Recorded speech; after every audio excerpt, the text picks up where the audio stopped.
Okay, we're going to call this meeting to order. This is the regular meeting of the Encinitas City Council, and it's Wednesday, January 13th, 2021 at 6 p.m.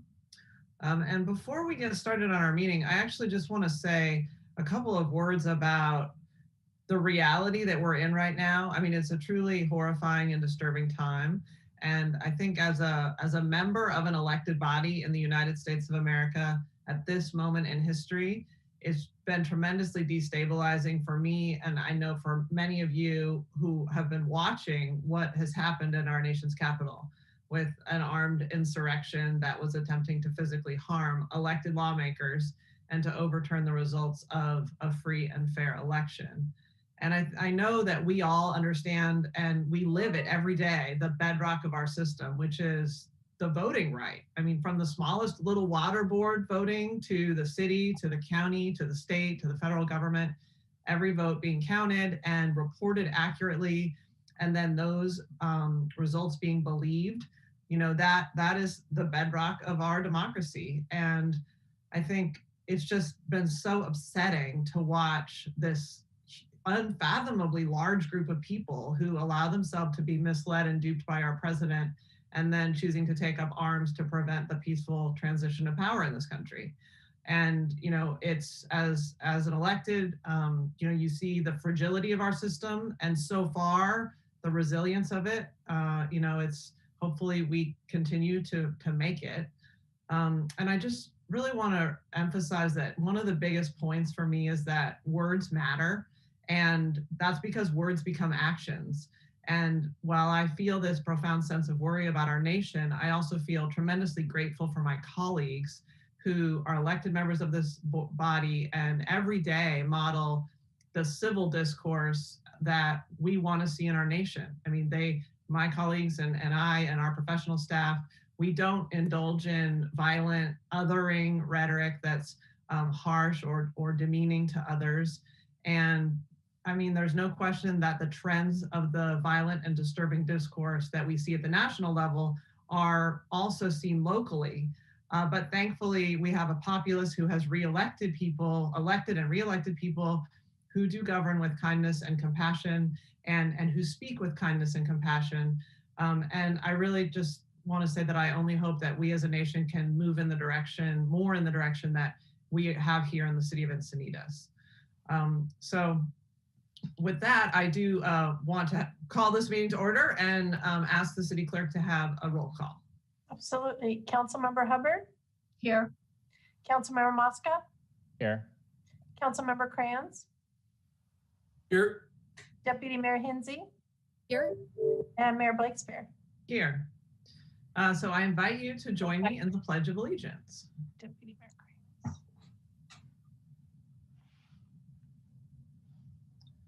I pledge allegiance to the flag of the United States of America and to the republic for which it stands, one nation, under God, indivisible, with liberty and justice for all.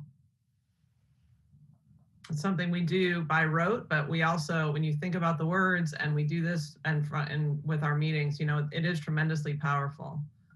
I was just thinking words matter. Exactly. So before we go to oral communications, I would like to call on my colleague, my beloved colleague, Jody, to say a few words. Okay. Well, talking about words matter, I've got some pretty serious words for tonight. And I want to say good evening to everyone who has either come in on computer or TV. And it's really great to see my city council members, and I'm really going to miss all of you. Pam, I am going to miss working with you. But at this point in time, it's with a heavy heart, but I need to announce that I am resigning off of my Encinitas City Council seat effective tonight. And it has to do with my months-long struggle of, it started out as lung cancer, as you all know. I announced it back in June. Well, the lung cancer decided to spread, and so now I have brain cancer too. So I'm just gonna start counting them off my fingers as they come. But fortunately, I'm having very good success with the drugs that they're giving me, but my energy levels are just not such that I can fight cancer and fight for the city. So I've decided that my health at this point is more important. It's really been a great honor to serve represent the residents of Cardiff, where my home is, and all the residents in District 3 and the city of Encinitas on the city council. I feel proud to have helped to move city goals forward. It's been exciting.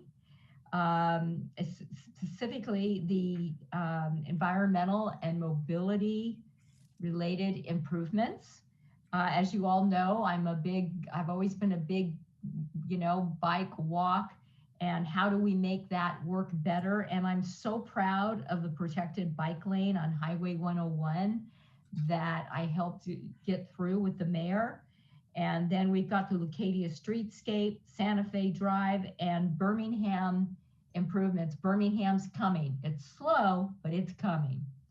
So I'm particularly proud of taking a stand in supporting the safe parking lot last year and in helping our neighbors who are experiencing homelessness. Working with residents to resolve local problems have been some of my most meaningful work in the first year that I was on council. And unfortunately, my current health condition makes it impossible for me to dedicate the time and the focus that the Encinitas residents deserve and their elected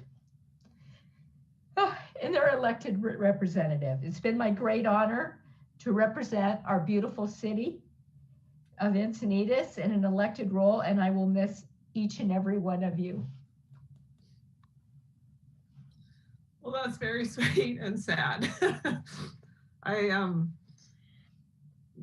just want to say, Jody, that we have loved serving with you and we will miss you so much. I just want to say a couple words about you and your 2 years, because your accomplishments are both the way you do your job and what you are able to accomplish. And I think that both of those things are really noteworthy. And through this process, you have become a dear friend to me. And it's through our service on the city council and running together in an election where that became the case. And I'm just so grateful to have had you as part of my life. I want to recognize that Jody unseated an incumbent to get to this place. So she had been a community involved person. She was on the planning commission. She had been involved in many different community advocacies. So starting with Prop A, and maybe even before that, but she was involved with Prop A and controversies around the Encinitas Community Park building of that park.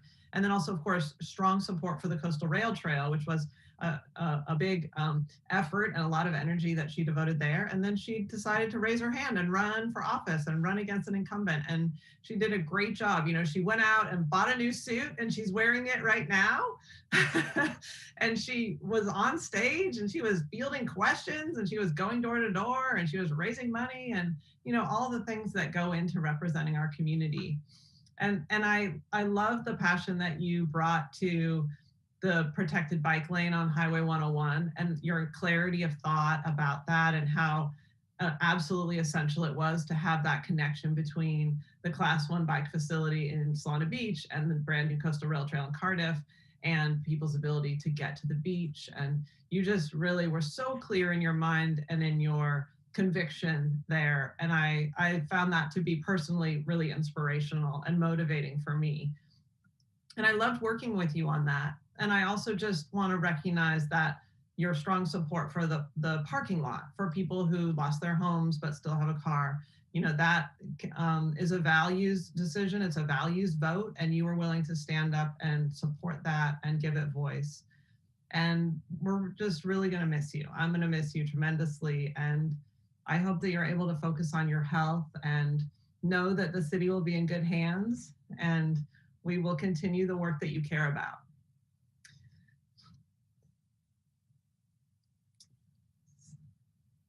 I know you'll do a great job, and I know you will replace me with somebody even more powerful. Okay, so Councilmember Hinsey. I can't let you leave, Jody, without saying a few words about you and just the way that you've enriched my life so deeply, the way that you not only set an example for me about what a woman could look like as a leader, about what a woman could look like as somebody so fiercely dedicated to improvement in our city, and also just being a true friend and a true friend to so many. And I think you can't walk down the street without somebody wanting to stop you and talk with you and hear what you have to say, because you're so full of life. You're one of the most spunky people that I know. And I think folks just gravitate to want to be around you. So I want to thank you, because I don't know that I would have raised my hand to come forward to sit on this council if it hadn't been for you. And just seeing the attractiveness of getting to serve with two women in my own community that I so look up to. And I'm grateful that you pushed me to do it, because I don't think I would be here if it wasn't for you. So I won't take up too much more time, but I just want you to know how much I love you and how much you mean to all of us, and that I'm really going to miss sitting up here with you and deliberating and having discussions about the city that we both love so much.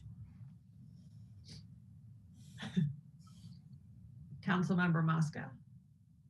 Yeah, I mean, what can I say? I mean, I've thoroughly enjoyed working with you, Jody. You know, from the first day that I've met you, I actually knew your mom before you, and so and everybody that knows your mom, Jody, knows that you know, she's a horseback riding, just a fun person at 80-something years old, out there doing things. And so I remember meeting you for the first time, and the energy that you had, and announcing I'm running for city council, and all of the reasons and passion that you brought to that. I was just really inspired, and inspired by your run for city council, and just really had fun serving with you so far, working with you on different subcommittees. You've always brought a lot of interesting insights to the task, things that I hadn't been thinking about, and so it is really you know, very sad for me to see that, you know, you leave, but I understand, and definitely will be coming by with my e-bike that you inspired me to get. In my research for e-bikes, I often talk to Jody about which e-bike I should be buying, and she had plenty of ideas and ones for me to look at, and so I took my time and bought a nice one, and so I still haven't showed you, so I have to ride it by your house and show you that. So, but it does take tremendous amount of sacrifice to be in be on the city council. And so I really, from the bottom of my heart, I thank you for stepping up and for serving our city for the last couple of years. You've done an awesome job, and you have a lot to be proud of. So thank you.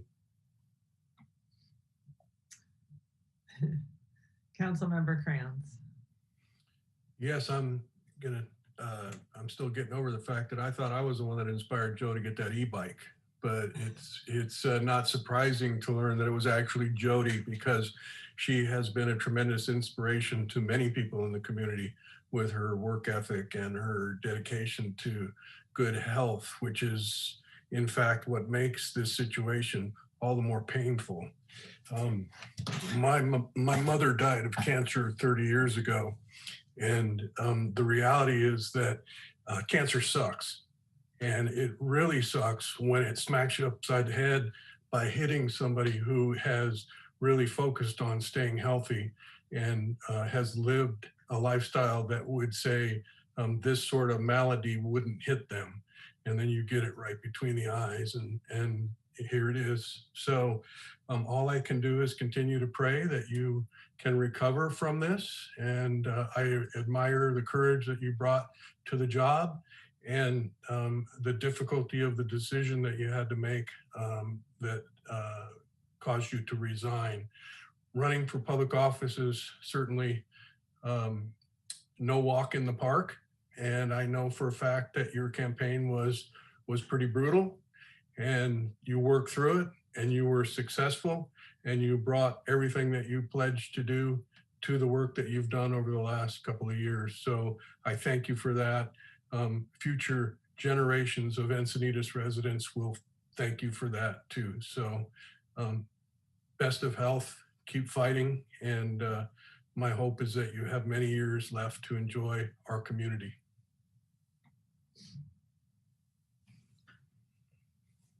right, Jody. Well, our hearts and prayers are with you, and we will miss you so deeply. And good luck. And we hope all the best for you.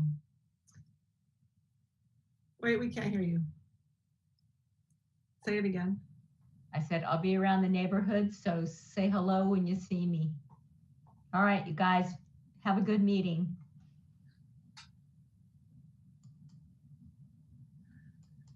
Okay, well, with that somber beginning, we will go to oral communications.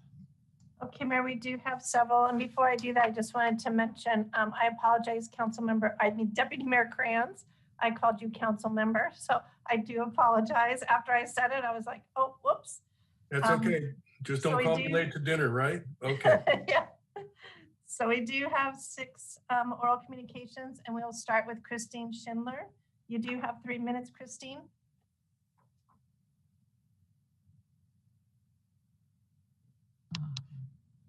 All right, very good. Can you hear me? Yes. All right, Christine Schindler, East Encinitas resident. First off, I hope Jody's listening. So Councilmember Jody, wanted to thank her for her service. I knew that of her struggles. I didn't know that she was contemplating resignation. So certainly sending her love and healing. I just wanted to take the time to introduce myself since we have a new city manager and we have a new year with lots of opportunities. So I'm part of a group here in Encinitas called Encinitas Bike Walk. We're one of many bike walk organizations across San Diego County. I am a co-chair starting in 2020 with Michael Van Neumann. He'll be speaking later as well. Previously, we were chaired by Brian Grover and Elena Thompson. I'm also very excited that Sunday will kick off Cyclovia Encinitas for the 2nd year. It's going to be much, much different. Actually, yesterday was the anniversary of when it occurred last year. So I was going to touch in on that. I gave you presentation slides ahead of time, so hopefully you'll have access to that information. And if there's anything you see in there, particularly the city manager, that you want to have a further conversation with me, I'd be happy to do that. I'm not seeing a countdown clock, so I don't know how much time I'm going to have. You have 1 minute, 30 seconds. Okay, normally you show that, so I have an idea. So I'll just skim over that. I mean, I'm looking forward to more improvements as far as complete streets. We've done a lot of traffic calming, lowering speed limits, infrastructure changes. I'm always talking about how important non-infrastructure is as well as far as mobility with education and encouragement. And I'm going to continue to be a strong safe routes to school advocate and safe routes to everything. And I wanted to thank you. In the past, you've been a host location for our Association of Pedestrian and Bike Professionals group. We're doing that now from home because of the pandemic. But once we're able to reestablish doing that in-house, I'm hoping to continue to do it at Encinitas City Hall. So thanks for your past support and future support as far as that goes. So I certainly want to compliment the city on a lot of things that have happened mobility-wise. The city's certainly willing and committed to improving our mobility. So whether it's walking, biking, ride share, electric vehicles, use of transit. I'm very excited for the El Portal undercrossing to undergo construction and the start of Leucadia Streetscape. We've had narrowing travel lanes, which is important to slow down speed so that we don't have injuries, severe injuries throughout the city. Most recently in my neck of the woods for South Willow Spring. There's just a lot of good things that are happening across the city. There's some contention, of course, particularly in our group, Encinitas Bike Walk. We're all bike riders, we're all walkers, but we have very strong opinions and they don't always line up. But thankfully we all talk about it and try to come to consensus. We're learning as we become advocates. I'm sorry, your time is up. Oh, all right, so I'll wrap it up. Happy New Year. I look forward to everything that 2021 is going to bring us, and thanks for your service. Christine, I did publicly want to say thank you for your advocacy, especially around South Willow Spring. I think that but for your advocacy, we probably would have never moved as quickly as we did on the modifications to South Willow Spring. It's flowing nicely, and there are lots of folks that live in the above 55, above 65 housing over there that are very happy to have all that new infrastructure in there because it makes it a lot safer. So thank you. Yeah, I learned a lot from that experience. So thanks for acknowledging it. Our next speaker is Annabelle Brider. Annabelle, you can start when you're ready and you'll have 3 minutes. Good afternoon, this is Annabelle Brider, and I'm a senior at San Diego Academy. I'm speaking tonight to bring awareness to an issue that affects all of us. We often hear about the dangers of drinking and driving, but did you know that there is actually a big issue with driving under the influence? Sadly, San Diego County has set a record in 2020 for the number of people killed because of intoxicated drivers, even though the streets and highways were less crowded because of the pandemic. Part of the reason is a significant increase in the number of people driving under the influence of marijuana and the prescription drug Xanax. These were preventable deaths, as San Diego City Attorney Mara Elliott said in her commentary that was published in the Encinitas Advocate and other local newspapers. A study from the Journal of the American Medical Association reports that about half of American teenagers who use marijuana on a regular basis admit to driving while high. This trend must be changed. If a person has used marijuana, they will not drive safely. The abilities to pay attention, react quickly, and stay in one lane are all affected. Another drug, Xanax, is responsible for many of the DUI cases. Xanax can cause dizziness, drowsiness, which is very dangerous when driving. Both high school students and adults need to hear this message. As this new year begins, I hope everyone will make a promise to never drive under the influence of alcohol or drugs and never ride with someone who is also under the influence. When you go out, always carry the number of a rideshare service or someone you can call for a safe ride home. And please share this information with others. Thank you. Thank you. Next speaker is Darcy Lyons. Darcy, are you on the line?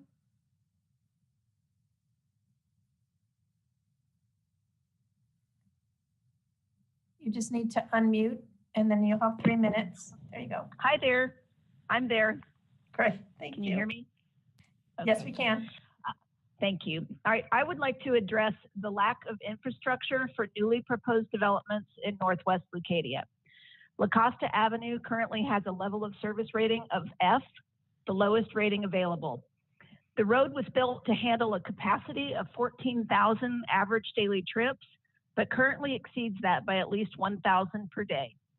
At this week's TPSC meeting, we learned that the projected traffic volume on Lacoste, with the addition of the Maria Hotel and proposed 4 developments in the corridor, will be up to 22,800 trips per day. This is nearly 9,000 more than Lacoste's intended capacity and does not even take into consideration the multiple developments proposed for Ponto Beach, which will also use Lacoste for access. Based on the traffic analysis conducted by the developer for 1967 North Vulcan Avenue, this apartment project would result in exceeding the significance thresholds designated by the city housing element and requires Lacoste to be widened 4 lanes. This is only one project's traffic study and does not take into consideration additional traffic from the hotel and other proposed projects. Based upon information received from Mayor Blakespear and Deputy Mayor Kranz in a Zoom meeting held in November for neighbors concerned about these developments, the city has no intention of widening Lacoste to 4 lanes. They stated they do not have the budget nor the desire to address eminent domain required to widen the road. If there is no plan to widen the road, how will the infrastructure support these new bonus density projects? We have heard from the city council countless times that their hands are tied due to SB 330. However, the law states that cities can impose a moratorium on these developments in order to protect against imminent threats to public and health and safety. By allowing nearly double the volume of traffic lacoste is capable of handling, the city is eminently risking the health and safety of all that use this road, pedestrians, cyclists, and drivers alike. The city should place a temporary moratorium on development along this corridor until a cumulative traffic analysis can be performed. This study must take place during the summer months when traffic is at its peak. An objective analysis is absolutely necessary in order to assess the feasibility of the proposed projects along the corridor. This approach places the safety of the community first and will give more clear direction to what size types of projects can be safely developed in the future. Thank you very much for your time. Thank you. Our next speaker is Patricia Vasquez. Patricia, you can start when you are ready.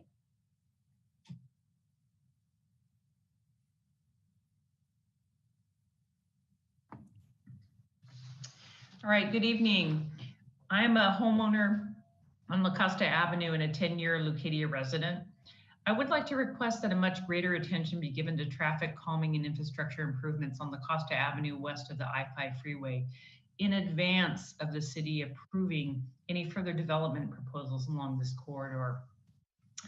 The lacoste Avenue corridor serves as a very important but also very dangerous path to the beach, restaurants, and retail locations on the 101. The lacoste Avenue area lacks sidewalks and even buffered pedestrian and bike lanes, yet it is the only place north of Leucadia Boulevard where one can legally cross the train tracks. As Darcy very eloquently pointed out, this situation has been made dramatically worse by the current and proposed developments in the area, including the soon-to-be opened Alea Maria Hotel, the Westin development, the Lacoste Boutique Hotel, Maria Village, and the Vulcan LLC project. Additionally, there are development projects that are already underway in Carlsbad across from Ponto Beach, which will add a total of 322 hotel rooms or villas, 136 townhomes, and 18,000 square feet of retail space. So based on their proximity to lacoste Avenue, these Carlsbad developments will undoubtedly add to congestion and safety issues as well. I am also troubled by the potential impact on the environment that these developments will inevitably have. Rather than furthering the city's ambitious climate action goals to reduce vehicle miles traveled and on-road fuel use, they will in fact increase the number of daily trips on our neighborhood roads, given the lack of safe pathways for pedestrians and cyclists on the lacoste Avenue corridor. I urge the City Council to take action now to improve this woefully inadequate traffic infrastructure before approving any further development projects on or near lacoste Avenue. Thanks for your attention. Thank you very much. Our next speaker is Steve Norton. Steve, you can start when ready. You'll have 3 minutes. Hello, can you hear me? Yes, we can. First of all, I must apologize in a way for what seems to be some redundancies, but I have some information within my piece that I wrote earlier today that is different from my two colleagues. Again, thank you for this opportunity to speak to you and to address the ongoing and growing public safety issues that the immediate residential area of lacoste Avenue and 101 because of the woefully inadequate road, pedestrian, and bicycle infrastructure. As daily walkers along lacoste Avenue to Ponto Beach, my wife and I and many others in our neighborhood are confronted with a highly dangerous situation as we walk on the roadway in the absence of a much needed elevated off-road sidewalk, during which time speeding, often distracted drivers are drifting into the dedicated green bike lane only feet away from where we are walking. The danger to our safe walking has increased exponentially in the past few years, requiring our constant eyes on eastbound traffic. Based on discussions during last Monday night's TPSC meeting, our residential neighborhood is now facing a huge increase in car traffic due to the 5 ongoing and envisioned major hotel, apartment, residential, and multi-use developments. As highlighted this evening by my neighbors, the anticipated exponential increase in the average daily traffic, ADTs, due to these developments far exceeds the road carrying capacity of lacoste Avenue. And as documented in the 2020 study, that inadequacy is already evident when considering only the proposed apartment complex at the lacoste Vulcan intersection. All of us can barely imagine what the greater traffic implications would be with the proposed 4 other huge developments. So you may say, all we need to do is widen lacoste Avenue. Well, we suggest that the spatial demands for a 4-lane lacoste Avenue with additional widening for requisite off-road sidewalk and both east and west bike lanes is seemingly infeasible given very apparent engineering, environmental, eminent domain, and financial constraints. Oh, and don't forget the numerous challenges of the 2-lane bridge over the railroad tracks. In sum, before further approval of any of these new developments, we strongly encourage the city managers to ensure the completion of all essential traffic circulation studies so that future development decisions are based upon, among other things, public safety consideration for those utilizing the city's infrastructure, whether that be by foot, bike, or car.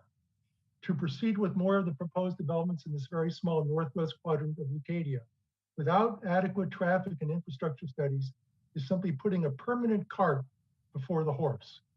And shouldn't the Leucadia Streetscape project be completed before any such other developments? Finally, please help us to achieve a better environment for non-vehicle travel, a stated goal of the city. I happily yield back the balance of my remaining time to another speaker. Thank you.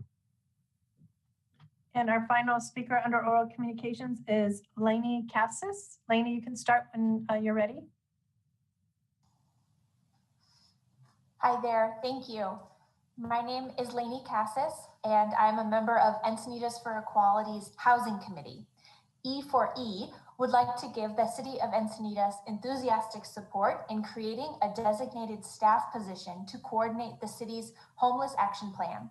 This job has been managed courageously across City of Encinitas staff members, but a designated role can immediately respond to state and federal funding initiatives to address homelessness and liaise with other cities, service organizations, and residents to maximize the value of regional resources to meet the needs of our homeless population. As the draft Homeless Action Plan notes, Encinitas is home to perhaps 80 unhoused people at any given moment. Particularly worthy of note is that while BIPOC people constitute 0.8% of the Encinitas population, that group represents 15% of Encinitas's homeless population. We support the creation both of an interdepartmental working group within the city itself and the creation of a diverse public homelessness task force, which will provide an interdisciplinary approach to addressing the realities of homelessness in Encinitas. E4E would be pleased to participate on such a task force. We appreciate a housing first approach that reflects best practices in the provision of homelessness services. This approach holds harm reduction as a key value and reflects to us a belief in the innate value of all persons. It is the mission of Encinitas for Equality to educate, organize, and mobilize our community to work in allyship with our BIPOC neighbors, Encinitas, and neighboring communities. E4E has special interest in our neighbors and are working to support the City of Encinitas with its hard work to create more affordable housing and create a stronger safety network for our unhoused folks. Thank you, and I yield my time. Thank you. And Mayor, that does conclude oral communications. I would like to ask for an update on the status of the circulation element RFP and where we stand with getting that project underway. Thank you, Tony. I'm happy to respond. So I am pleased to announce that the planning and engineering side of development services has completed our interview of all contractors that have submitted and deemed complete submitted contract packages. Our intention is that we will be moving forward toward award during the February 17th meeting. We do believe there's a little bit more work that needs to be done, but we expect to kick that effort off full force this spring. Okay, I look forward to getting that done because the comments that we heard tonight regarding North Leucadia are, you know, having an informed discussion about possible solutions is dependent upon completing and at least doing the evaluation that's a part of that circulation element. So thank you very much. Thank you.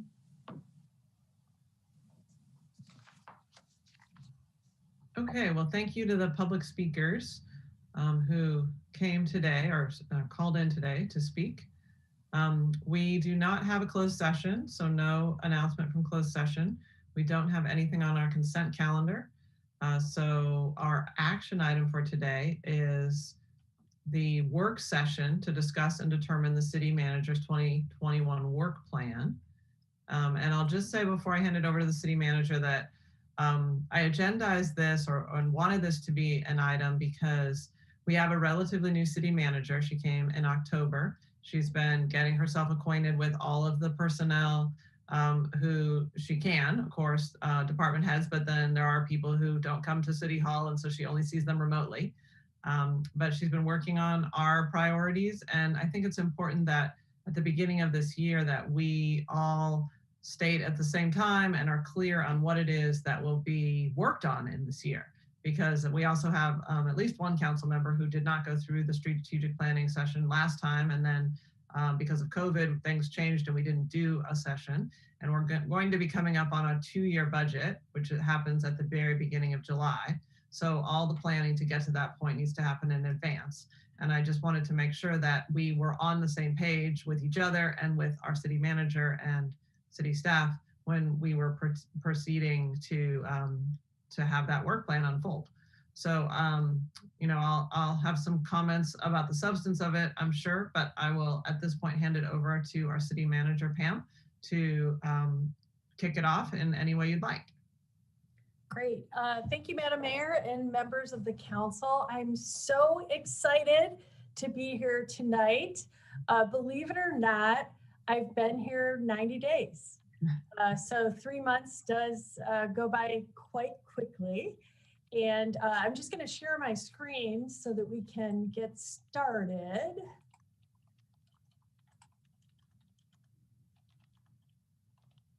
All right. Did that come through okay? Yep, we can see it. Okay, great. Okay, all righty. So tonight, what I want to do is go through just a little bit of what it is that we've been working on. And you might recall during the time that I interviewed with you, I talked about the first 90 days.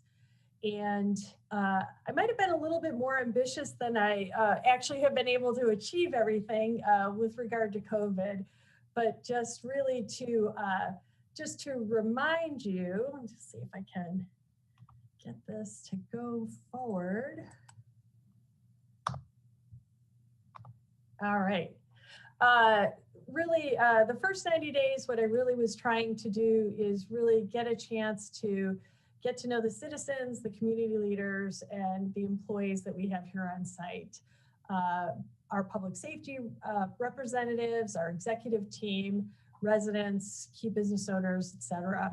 Really just to spend a lot of time listening and meeting with people to really get to know the pulse of the community, which has really changed a lot in the last few months, obviously, with regard to COVID, but really trying to understand the community and the different parts of the community and how they're all a little bit different from each other. And it's really been, I feel so blessed to be able to have met so many people, including people from the various town councils, as well as the business groups, and of course our wonderful staff. In addition to that, I've spent some time getting to know our neighboring communities, both Del Mar and Solana Beach, as well as Oceanside and Carlsbad, just to get to know all of our coastal city managers, and have been actively engaged also with the city managers group for San Diego County. So meeting a lot of people and remembering a lot of names. And it's been really, really great these last few months getting to know everyone. So what I asked all of you to do to help me out as we prepare to kick off the budget season is to tell me a little bit about what your ideas are as a bit of a brainstorm in terms of what you'd like to see us bring back and or what you'd like more information and would like to see as some priorities next year. Now you will have your regular March City Council strategic session focusing a lot more on capital projects. But this was a good exercise, I think, to just get you kicked off for that. So here's what I think I heard from all of you. And because not everybody has the ability to see the screen, I will just go ahead and read them off for people who maybe can't see the screen. So what I think I heard from all of you is that you'd like to see us maintain a financially strong city. You'd like to see us manage the city staff organization in a manner that can deliver on the goals that you have. And then a really big topic that came up for all of you was under roads, transportation, and CIP projects. Everything from completing projects in a timely manner, so not only putting them on the list, but actually getting them done, but also identifying and funding plans for future projects, things that you are looking forward to seeing, especially in bullet number 2, the phase 2 timing and funding of streetscape. You'd like to see that our safety of our roads and our rail corridor continues to go up. And as was indicated just recently by Councilmember Krantz, a complete update of the circulation element. We also are going to be completing the El Camino Real specific plan, which has been talked about for several years. So we're really excited about that. And several of you would like to see us look at doing an RFP at some point for rail crossing in Northwest Leucadia this upcoming year. And as always, focusing in on improvements on our major road corridors as a key item that you'd like to see us focus a lot of energy and efforts on, and to start begin to identify how you'd like to see us implement the active transportation plan for increased mobility.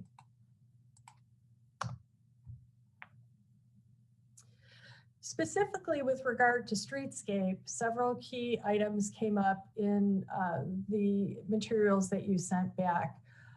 Specifically for the functionality of streetscape, striping one lane and having a dedicated bike lane, reverse angle parking where it's been planned, temporary parking pods on the east side of the 101 came up, as well as continuing with our assistance in responding to COVID-19 with assistance and communications both to residents and businesses. Obviously, also we have high on our list, and it came up on your list as well, implementing the cannabis Measure H requirements, which will include implementing the formal application process for retail, agricultural, testing, et cetera, as well as preparing a cannabis tax measure for the 2022 ballot. This year, we will also need to complete the required process for redistricting based on census data and changing in the new laws. And earlier this week, you saw something from the city attorney that begins to lay out that process. Communications came up as something that you'd like to see us take a more robust approach in both written, social media, tweeting, et cetera, as well as heard from some of you that you'd really like to see us do more videos and how-to videos, if you will, that we could use for bicycle safety, that we can use for keeping safe during COVID, et cetera.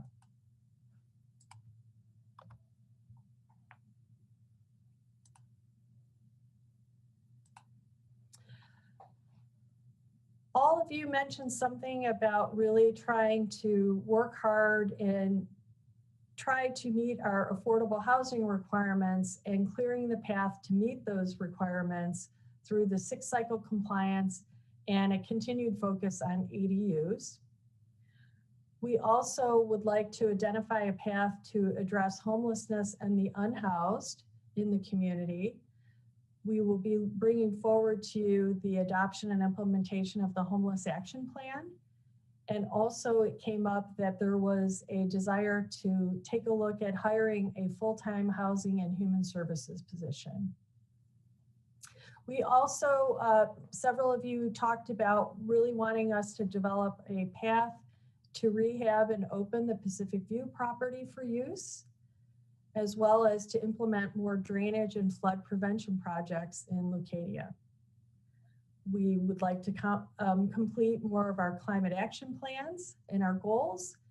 And that'll be one that we'll be looking for a little bit more direction on some of the individual steps that we want to take in the near term and in the long term. We also have a new item that was added to take a look at our short-term vacation rental permit requirements and bring back something for council to have some further discussions about that. And then finally, enhancing the response time from Public Works and Parks and Recreation regarding general maintenance and cleanup of city right-of-way, parks, etc. In addition to that, you asked me to take a look at what would be some things that I viewed in this short time period that I've been here that came to mind. And these were some of the things in the list that I put together before I received yours. And several of them obviously overlap with the types of things that you put on the list as well. So one of the key issues that I see is that we probably need to do, we need to proactively address the needs of the unhoused persons in the area. And I'd like to see us work regionally to address some social service and additional shelter opportunities. And I think I've heard similar things from all of you. We also need to do something more to address some inappropriate behavior and vandalism issues downtown. And those are some things that I think probably because of COVID that we are having some more things happening downtown that we're not used to seeing. And it would be a good for us to address that and get ahead of some of those. I've been hearing quite a bit from the community and in my regular talks with various groups about the need for some type of mobility position, really to thread together not only traffic engineering and community development and planning and capital projects, but somebody who really is looking at the entire grid of the city to really determine if all of these pieces can come together and make more sense. Does the left hand and the right hand really know what each other is doing with regard to mobility and transportation? I also saw that there is a need for increased communications through social media and various engagement tools that we could use to get more input from residents in the community and people that work in the community. There's several different platforms that we already use, but there may be others that could enhance that. We've received several requests and kind of dreaming ideas of what happens after COVID. Is there a way to continue our dining and other activities in the public right-of-way? So that was something that I put on the list that you might want to see us do some studies on it and think about bringing back. I promise that COVID is not going to last forever. I don't know when it's going to end, but we will definitely be back to normal at some point during the course of this year. Heard from quite a few people that we need to improve the response and timing of just general permit processing and community development. I know that this is a common frustration in pretty much every city that I've been in. But the idea that we can do some things to perhaps enhance the speed of some of that permit processing would be something that I would think we would want to look at. Continued emphasis on the secret sauce customer service training that was started in the city a few years ago is something that we think is important to continue, especially as we start to begin opening our doors back to City Hall, as well as if we still continue to have people working from home, what those expectations are. And then of course, something that we talked about throughout the interviewing process, taking a look at the organization. What are some things we can do to change to prepare for succession planning All of our employees do a great job, but we'll be losing some institutional history in the next few years. And what can we do to best prepare for that? So I know that was just a really, really quick run through, but I wanted to give you really more time to talk and ask questions, and then also let me start to develop a list from tonight's meeting to see if there are some other things that we can put on the list, or a little bit more meat on the bone on some of these, and get the conversation started.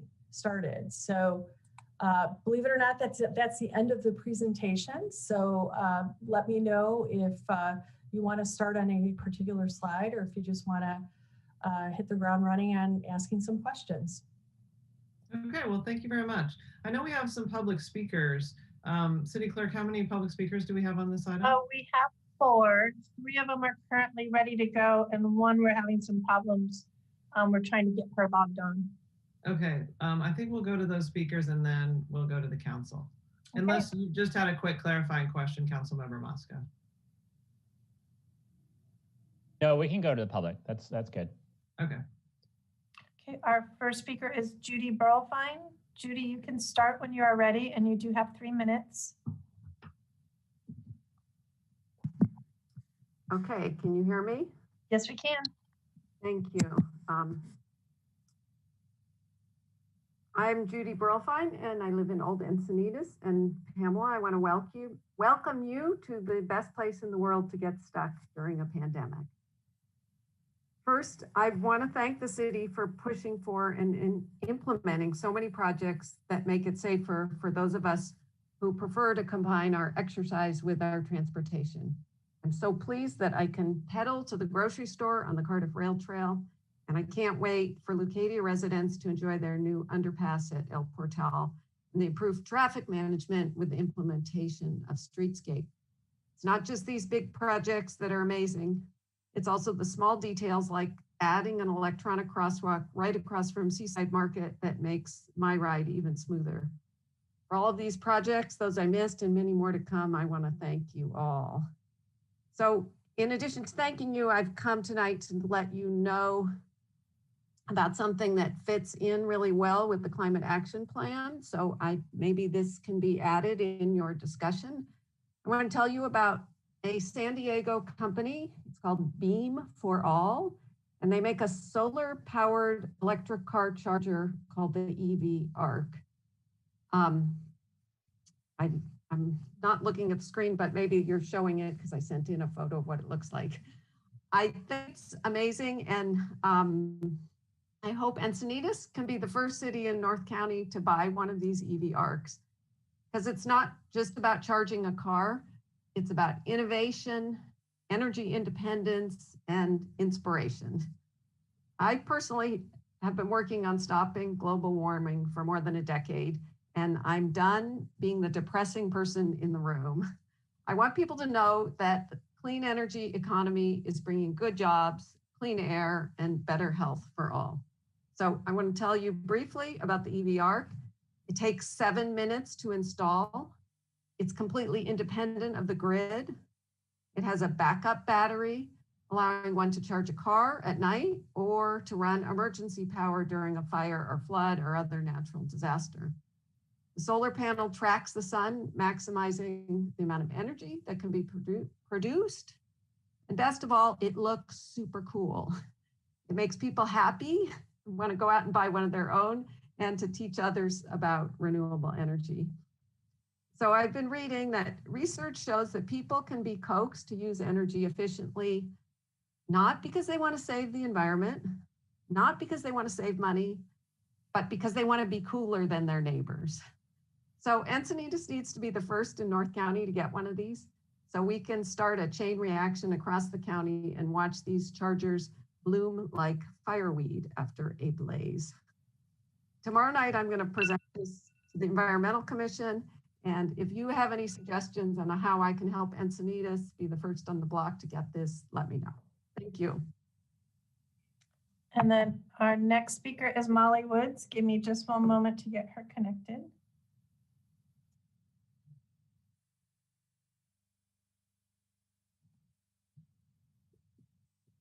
And you can start when you are ready. Okay, perfect. I just need to pull up my written statement. Hi, everybody. So good evening, Mayor and council members. My name is Molly Woodstrace. I'm a 6-year resident of Encinitas, as well as the executive director for Encinitas for Equality. And thank you guys for the opportunity to speak tonight, and a special welcome to City Manager Pamela Antel. I look forward to being able to formally meet you and working together. And so my ask on behalf of E for your focus in 2021 specifically, and I apologize, I have a lot of asks and that would keep you pretty busy. But we are all aware that the issue of our unhoused neighbors in town is one that affects everyone and unfortunately is quite controversial. I'm grateful to our mayor and city council who have led with compassion to date by creating the safe parking lot, work in conjunction with the community resources that are provided around town. But I believe now more than ever, we need to do more for the unhoused. So my proposal would be that the city manager set aside funding to hire a staff member who focuses solely on unhoused and solutions to support housing, healthcare access, and needs with compassion. My second ask is that the city manager seek to invest in the renovations and the rebuild of Pacific View in a lot space in the building for a nonprofit center.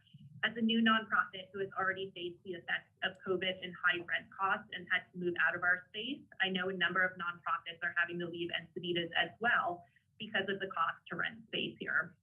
We should be working to welcome the work of nonprofits in our backyard, as well as championing existing nonprofits in areas that need more support.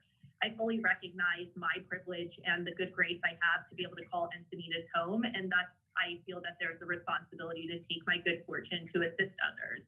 If we create a nonprofit center at the Pacific View space, Encinitas can be a beacon of hope and compassion that supports philanthropy throughout San Diego. And lastly, I request that the city creates a clear plan to address diversity and inclusion as a whole in Encinitas. Nathan Fletcher has recently declared racism a public health crisis, which I was ecstatic to hear someone call it that, because that's what it is. Public safety, especially safety of our BIPOC community, our homeless community, and those in mental health crisis must be a priority. And we're asking for alignment and support to go to these areas directly. That is my ask for the city manager to focus on in 2021. And again, I look forward to working with everybody over the next year and whatever we need to do to continue with compassion here in Encinitas. Thank you. And our next speaker is Christine Schindler. Christine, you can start when ready. Yes, thank you. Can you hear me? Yes, we can. Okay, thanks so much. So I want to thank the City Council and Mayor for their kind and thoughtful leadership. I want to welcome the City Manager and thank her as well for that walk through the work plan. A lot of good things to come. So I look forward to continuing to work with this city and support you as I can. Certainly the COVID pandemic's first of mind, and that impacts everything else that you're trying to do. So I send you strength and good decision making, continuing with that crisis. For me, housing, affordability, mobility, climate action are first and foremost, and I was very happy to see that a lot of that is contained in the work plan set out in front of you. I look forward to your discussions. I mean, certainly my biggest interest is health and wellness and how that can be worked into how we move around our communities. So I'll continue to do my safe routes to school work and hopefully safe routes to everywhere. So I look forward to the discussion and thank you so much. Welcome, City Manager. Thank you, Christine. And our final speaker is Michael von Neumann. Michael, you have 3 minutes. You can start when ready. Okay, can you hear me? Yes, we can. Great. Mayor, Council, and City Manager, before I get to some of my remarks, I too want to extend my best to Jody. As someone who dealt with cancer last year, I know how tough it is, and my heart goes out to her. I wish her the best, and she'll get through it. Everyone, my name is Michael von Neumann. I'm a resident of Encinitas. I am speaking as the co-chair of Encinitas Bike Walk. a bicycling and pedestrian advocacy group here in Encinitas. Encinitas Bike Walk works to enhance the walking and biking environment throughout Encinitas. Our vision is for walking and biking to serve as a safe, convenient, healthy, and fun mode of transportation in Encinitas. I want to welcome our new city manager, Pam, and wish her much success in her leadership role. Encinitas Bike Walk stands ready to provide the city with any assistance we can to make our city streets safe for all types of mobility, including bicycles, pedestrians, and all manner of motorized vehicles, even those single wheel things and e-bikes. Encinitas has expended many resources to improving safety and mobility options for its residents. The current administration remains committed to these efforts, thankfully. Encinitas Bike Walk is ready and willing to help the city achieve its goals. Hopefully the following suggestions, a couple of specific things that we have, can be included in the work plans to achieve safer streets for all users. And I noticed in the presentation, a couple of these might be repetition. But we do suggest funding the implementation of the active transportation plan as a priority.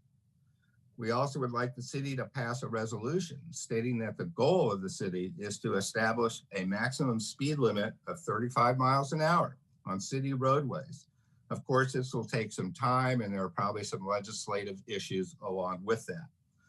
We would also recommend that the city establishes a written policy that calls for travel lanes to be no more than 10.5 feet wide throughout the city. Also, finally, coordination among all city departments on projects that impact all types of mobility, including new development, scheduled street maintenance, road design, traffic management, and I think that was addressed in the presentation. So to sum up, I just want to thank you for allowing me to speak. Encinitas Bike Walk is available to help in any way we can. Thank you. Thank you, Michael. And actually, we do have one more speaker, Carlos Lizarraga.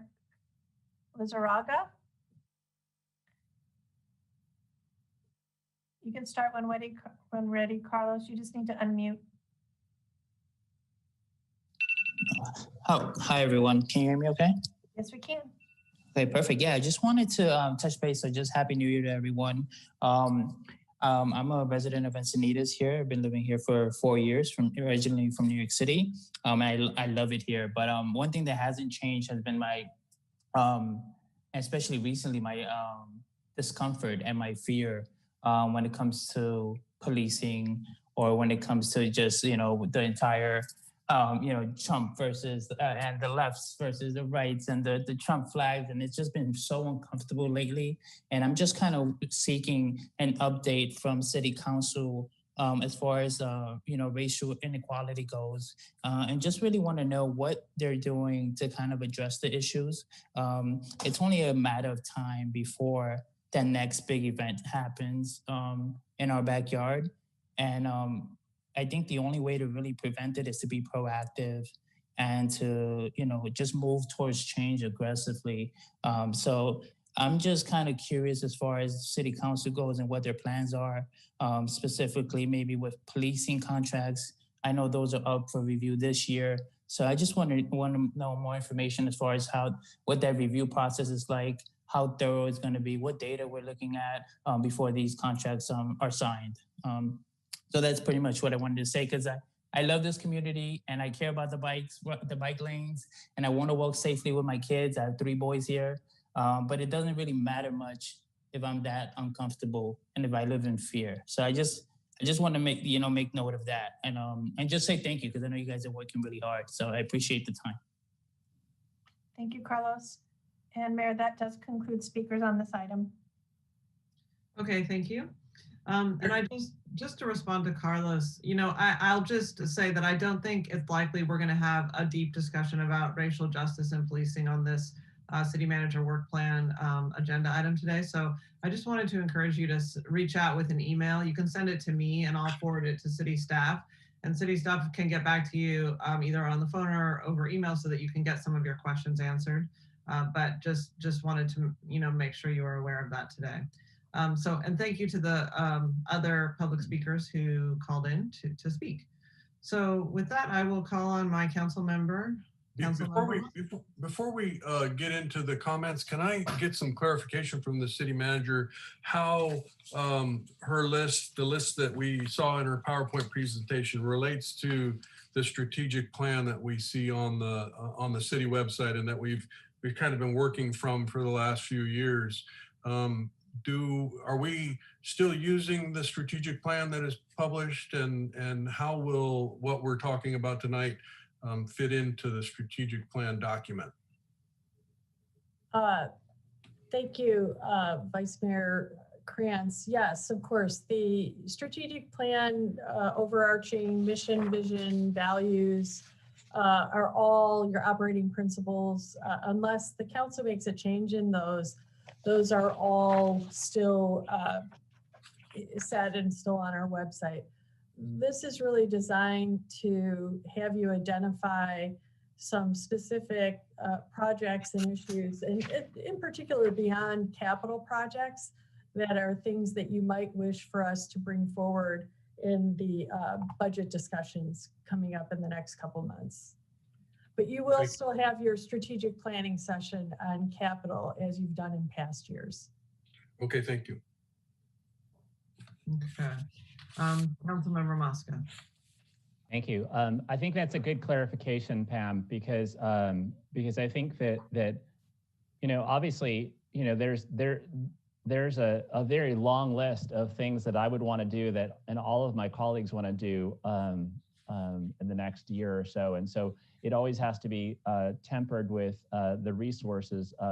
Not only the money that we have in the bank and the money that we're bringing in.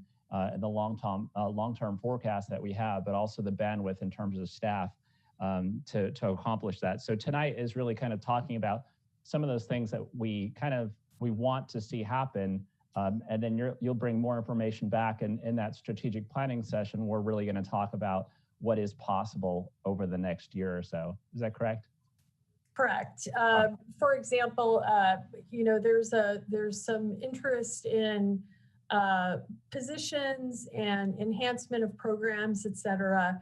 And to your point, we will have some limitations on the budget, but we'll be able to bring back some costing.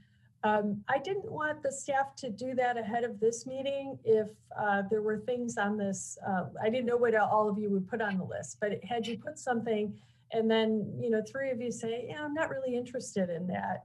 I wouldn't want the staff to go through that exercise of trying to determine what such a program or something would be. Right, fair point. And I think that much of what's been said, I can agree with and is consistent with the feedback that I've given. And so it really does come down to the bandwidth and the budget implications. And so I'm just going to go through some comments that I have in no specific order, just kind of comment, just put it down when you were talking about stuff. Absolutely, organizational and succession planning is so critically important. We live in a very affluent community. It's expensive to live in this city. And as we have staff members that move on, it's going to be very difficult to fill their shoes, perhaps because of the institutional knowledge they take, but also because it's really costly to live here and some of the surrounding areas. And so I think that certainly trying to bring people in at lower levels and really work with them and grow them through our organization is important. So I think that that's something when we talk about building a strong team that can deliver on our goals, that's something I'm absolutely in favor of. The El Camino Real specific plan, just want to clarify that that's a process that's going to take our community about 2 years to go through, and we're just starting now. And so the goal, my hope is that we would hire a consultant to help us with that plan and start thinking about what the community meetings are going to look like. This is absolutely going to be a product that is built from the ground up and involves all the community giving their input and coming up with a community vision. It's not going to be City Hall's vision, it's going to be the community's vision, and I think that's important. So I just want to make sure that people know that when you had mentioned the El Camino Real specific plan, that's not something that we're going to accomplish this year. That's going to be a 2-year process. But what we will accomplish is hiring consultant to start that, and we did get a grant for that project. The other thing that I'd put on our list that wasn't there is, and I think is equally as important, is the Rancho Santa Fe Road. You know, and the council knows that we've been working on this vis-a-vis a task force. We've already allocated about $50,000 toward that end, and I think that our task force is coming up very close with recommendations that I'm going to give over to the city council very shortly. And so I think that's something that we really need to start to think about, recommendations that are going to help with the safety of this road and also with the flow of traffic on that road. Cannabis, I think that certainly the taxing issue, I don't want to miss that deadline. I want to make sure that we have a discussion on this, and that that at the end of the day that we have all of the stuff ready for the ballot in 2022. I also want to make sure that we have a fair and open and transparent process for folks. We're creating kind of a government monopoly, if you will. There's 4 businesses that can set up in terms of storefronts, and we want to make sure it's a fair and open, transparent process. We also want to make sure that we have a regulatory process that's in place that will allow people to continue to enjoy all of the things that they currently enjoy in Encinitas. You know, we already have some negative experiences in Encinitas Ranch. We want to make sure we're putting together a regulatory framework that guards against that, and that there are ways for residents to be able to complain, and that those complaints are followed up on, because the last thing we want to do is have just a ton of nuisance issues, and this is really decreasing the quality of life here in Encinitas. So I look forward to, you know, a regulatory framework that we're going to put together that's going to protect our community. You mentioned affordable housing, and I know sometimes this is kind of a bit of just we're kind of all saying the same thing. But I do want to clarify that I think that in my mind, there's the responsibility under the regional housing and needs assessment, the state housing needs. But then there's aside from coming up with a housing element and meeting the numbers that we're supposed to meet, there's also this other desire, true, sincere, authentic desire on the part of Encinitas, the leaders of Encinitas, the residents of Encinitas, to build some more true affordable housing. And I see that as different in some ways than the RHNA numbers, because I think that we still have to, within the RHNA process, come up with a housing element, right? And until we actually put together a housing, an affordable housing project, which could take years, it won't count toward those RHNA obligations until it's actually done. And so I think that there's, for me, I see them as 2 different things. One is the housing element, getting that all done. And then the second one is getting a project done, because we want to say that we have skin in the game. We want to say that this is something that we truly believe is important.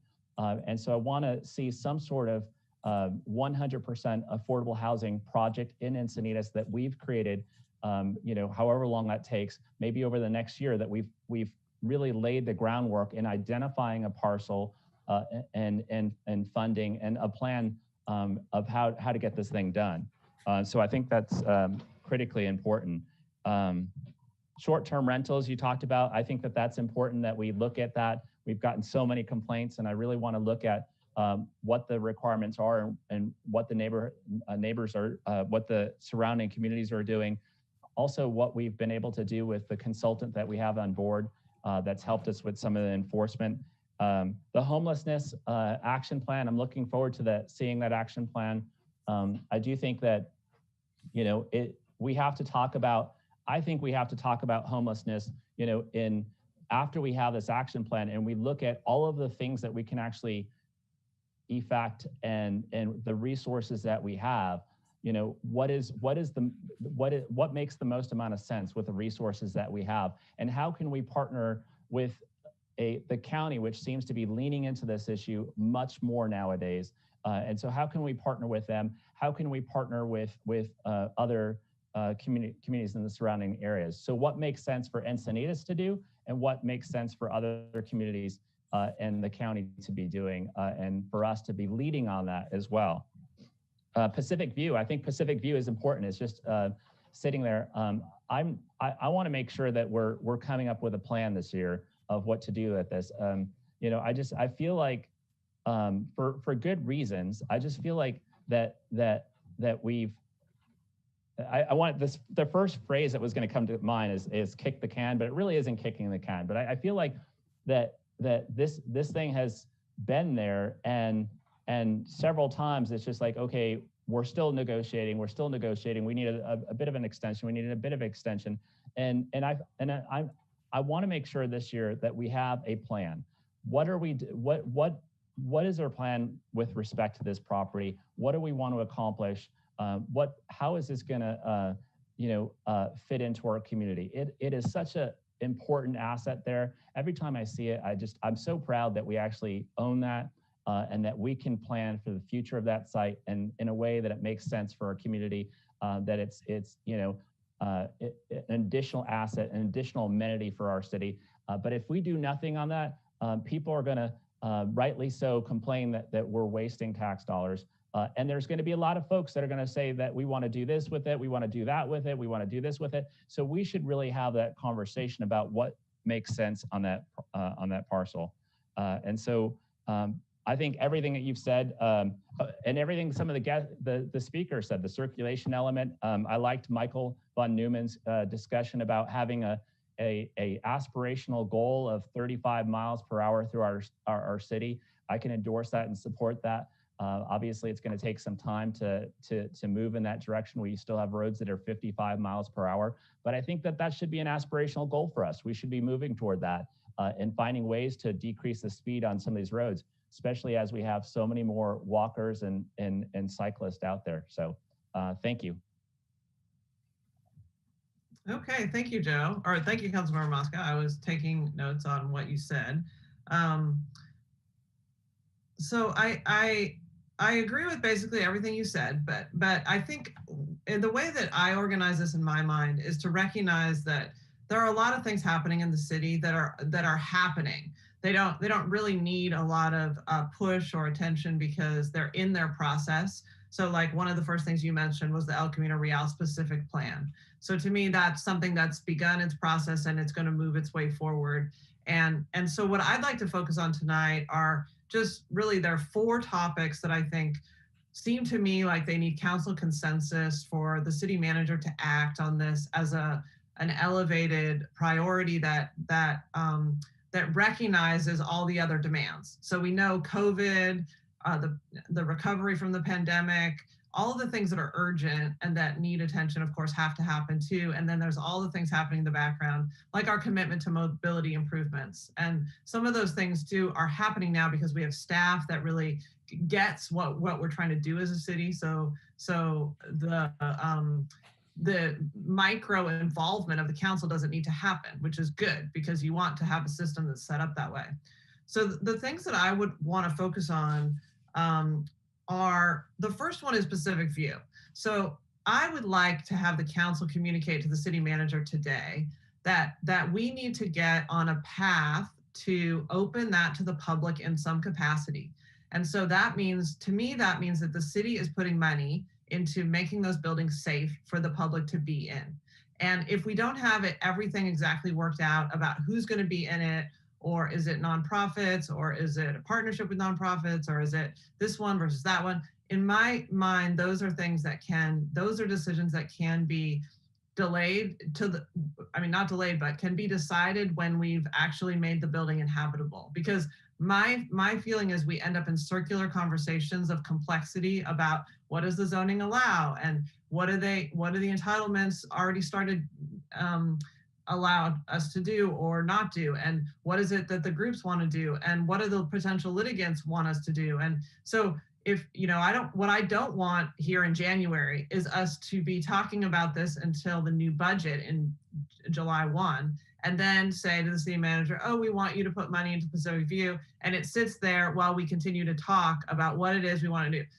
So to me, it seems like we've done a lot of things on Pacific View in terms of our partnership with EACEA, improvements, managing or being involved with planning that maybe didn't exactly result in a lot, but was dialogue. And so I think, from having had private conversations, I mean, in my city manager briefing with the city manager, that working together with staff, that they could get us positioned to get this building open to the public and us to make decisions about that. But I do, to me, it seems like it's one of these things that needs us to say we want that to happen, because now it's been 6 years that we've owned this property, and I can very easily foresee another year of dialogue going by if we don't ask the city, and to me, that to move forward on this. So, you know, we've had the estimate that it's about 1 million to 1.5 million, around there, to deal with ADA, fire safety, those kinds of things, so that it could be open to the public in some capacity. So I would like us, you know, so this is number one. So I'd like us to have that dialogue about Pacific View, directing her to move forward with a process to invest, to prepare to invest, or for us to decide, let's talk about this specifically in a lot more depth later if we feel like we can't make, you know, kind of have that overall direction tonight. Okay, so that's the first one. The second one is the affordable housing project. So the idea, and Councilmember Mosca referred to this. So I think we all have consensus, but I think it needs to be elevated and articulated tonight, that we would like to have a truly affordable housing project that the city is pursuing. Now, I recognize that there is potentially likely a lack of funding to actually do this, but at this very moment, sitting here today, we do not have a site where we could potentially do this, right? We haven't identified, is it NCTV site? Is it the Burn site? Is it the Public Works yard? Is it City Hall? Is it something we buy in El Camino Real? You know, we have all these different ideas. And so I think having city staff move forward with trying to find a place that we could then have a dialogue about. I think we're on that path, but I think we need to have council direct the city manager to be working toward one affordable housing project. And if we can identify, I hope that we can identify this project, and then we can work on the funding parts. I think that at the state level, funding for affordable housing is changing. There are all sorts of mandates and all these different things happening that are really onerous for us. But as a city that cares about affordable housing and helping those who need it, for us not to have identified even one affordable housing project, to me seems like we're a little bit falling down. Like we need to prioritize that as something that we want to do, and have that be there for when we can get the grant money or the partnerships or the tax increment financing or all the different things that go into financing it. So that's the second one. And then the third one is it relates to the same topic of housing, but it's homelessness. We're going to have on our agenda, and I think it might even actually be the next agenda, or it's the one after that, but it's our homeless action plan. To me, it seems that the council needs to say that we identify that homelessness is a problem and it's getting worse all over the place, including here. We have a consistent but low-level complaints from our community about it, and we have real people who are really living on the streets. And in other communities, you know, they're in the Caltrans right-of-way living. There are all sorts of problems that are much more intense. And I think we have the opportunity now with a new supervisor who's more engaged on this topic to be moving forward with the things that present themselves. Like, to me, the homeless parking lot presented itself, and it was an opportunity for us that we could say yes to.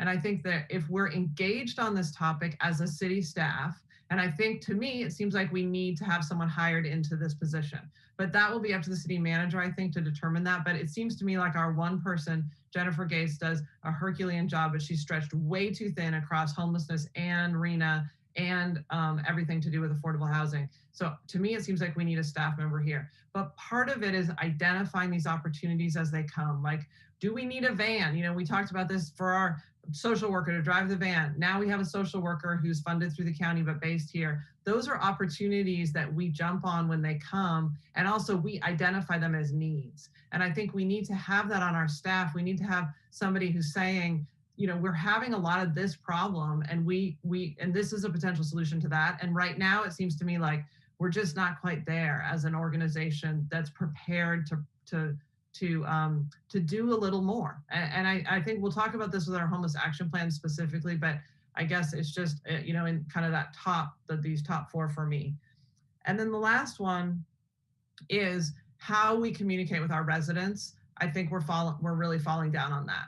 So, you know, it was presented by our city manager, which in a good way, I think, which is frequency and timeliness of city communications, a PIO, how-to videos. You know, we don't communicate in a timely way over social media or traditional press releases or about the things that we're doing and or just in general. And if you start looking at other cities' presence, their media presence online, you see a tremendous difference in even just the, you know, the feel-good stuff of like, here's a picture of the Cardiff Coop dressed up as a skeleton on Halloween. That's the kind of thing that could be on a Facebook page, or remember to vote today, or here's latest information on COVID numbers in Encinitas. You know, we can mobilize for for things that are urgent, but we don't have a consistent presence that we're communicating what the city's doing. So the PIO type position, you know, we have an unfilled position right now for that, and the city manager could move forward and fill that. I think it's really up to the city manager to evaluate the staff requirements. So, you know, can she fill this position? Does it need to be a different position? But to move on that, because to me, this is one of those things that's been a problem for a while, and we've kind of been making do on it. So I'll just review those four, which I would like my council members to weigh in on so that we can generate consensus at least around these four, which are Pacific View, one affordable housing project, homelessness being a priority, and preparing ourselves to act on opportunities and create opportunities for solutions. And then the PIO, or communication with residents, position or identification of that as a problem that needs a solution. So I will go to Councilmember Kranz now before going back. Thank you. And it's great to have this opportunity to kick these things around. I will go over your list of 4 items, but I will, and because you mentioned Pacific View first, I would like to clarify to the public that, you know, there is in fact a plan that was presented for the use of Pacific View. And it was presented to the Planning Commission a couple of years ago for their conditional use permitting process. The premise of that plan, however, was to be able to conduct enough activities at Pacific View to be able to pay for staff and improvements, as well as obtain philanthropic contributions for improvements to the facility.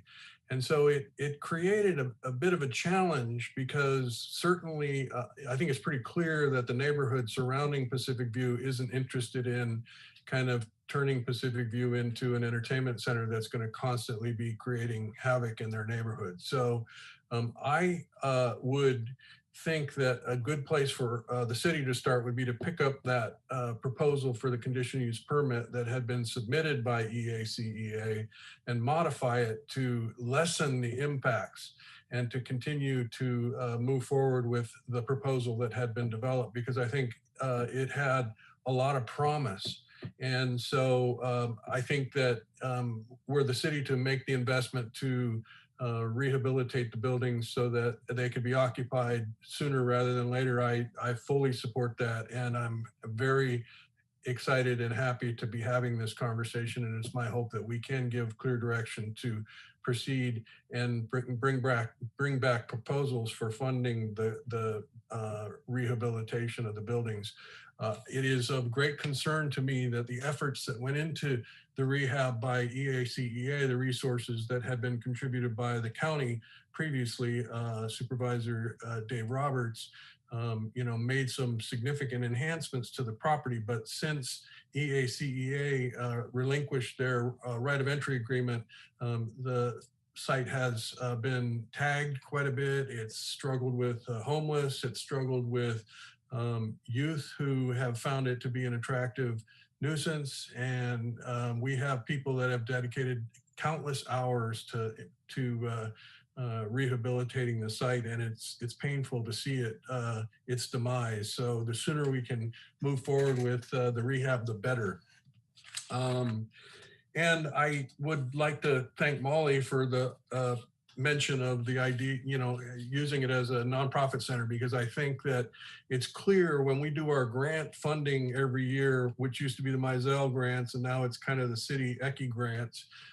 We have a tremendous a number of nonprofit organizations in our city. And I think that providing the opportunity for them to locate their businesses, so to speak, at that location would be beneficial not only to their organizations, but the greater community as well. So I know that we have a nonprofit center in our city. It's at Leech Tag Foundation's property, the old Eckie Ranch, and it has really given some organizations a real leg up, and they've done some great work there. And so it's my hope that we can do something similar with a broad definition of which nonprofits would be able to operate out of Pacific View.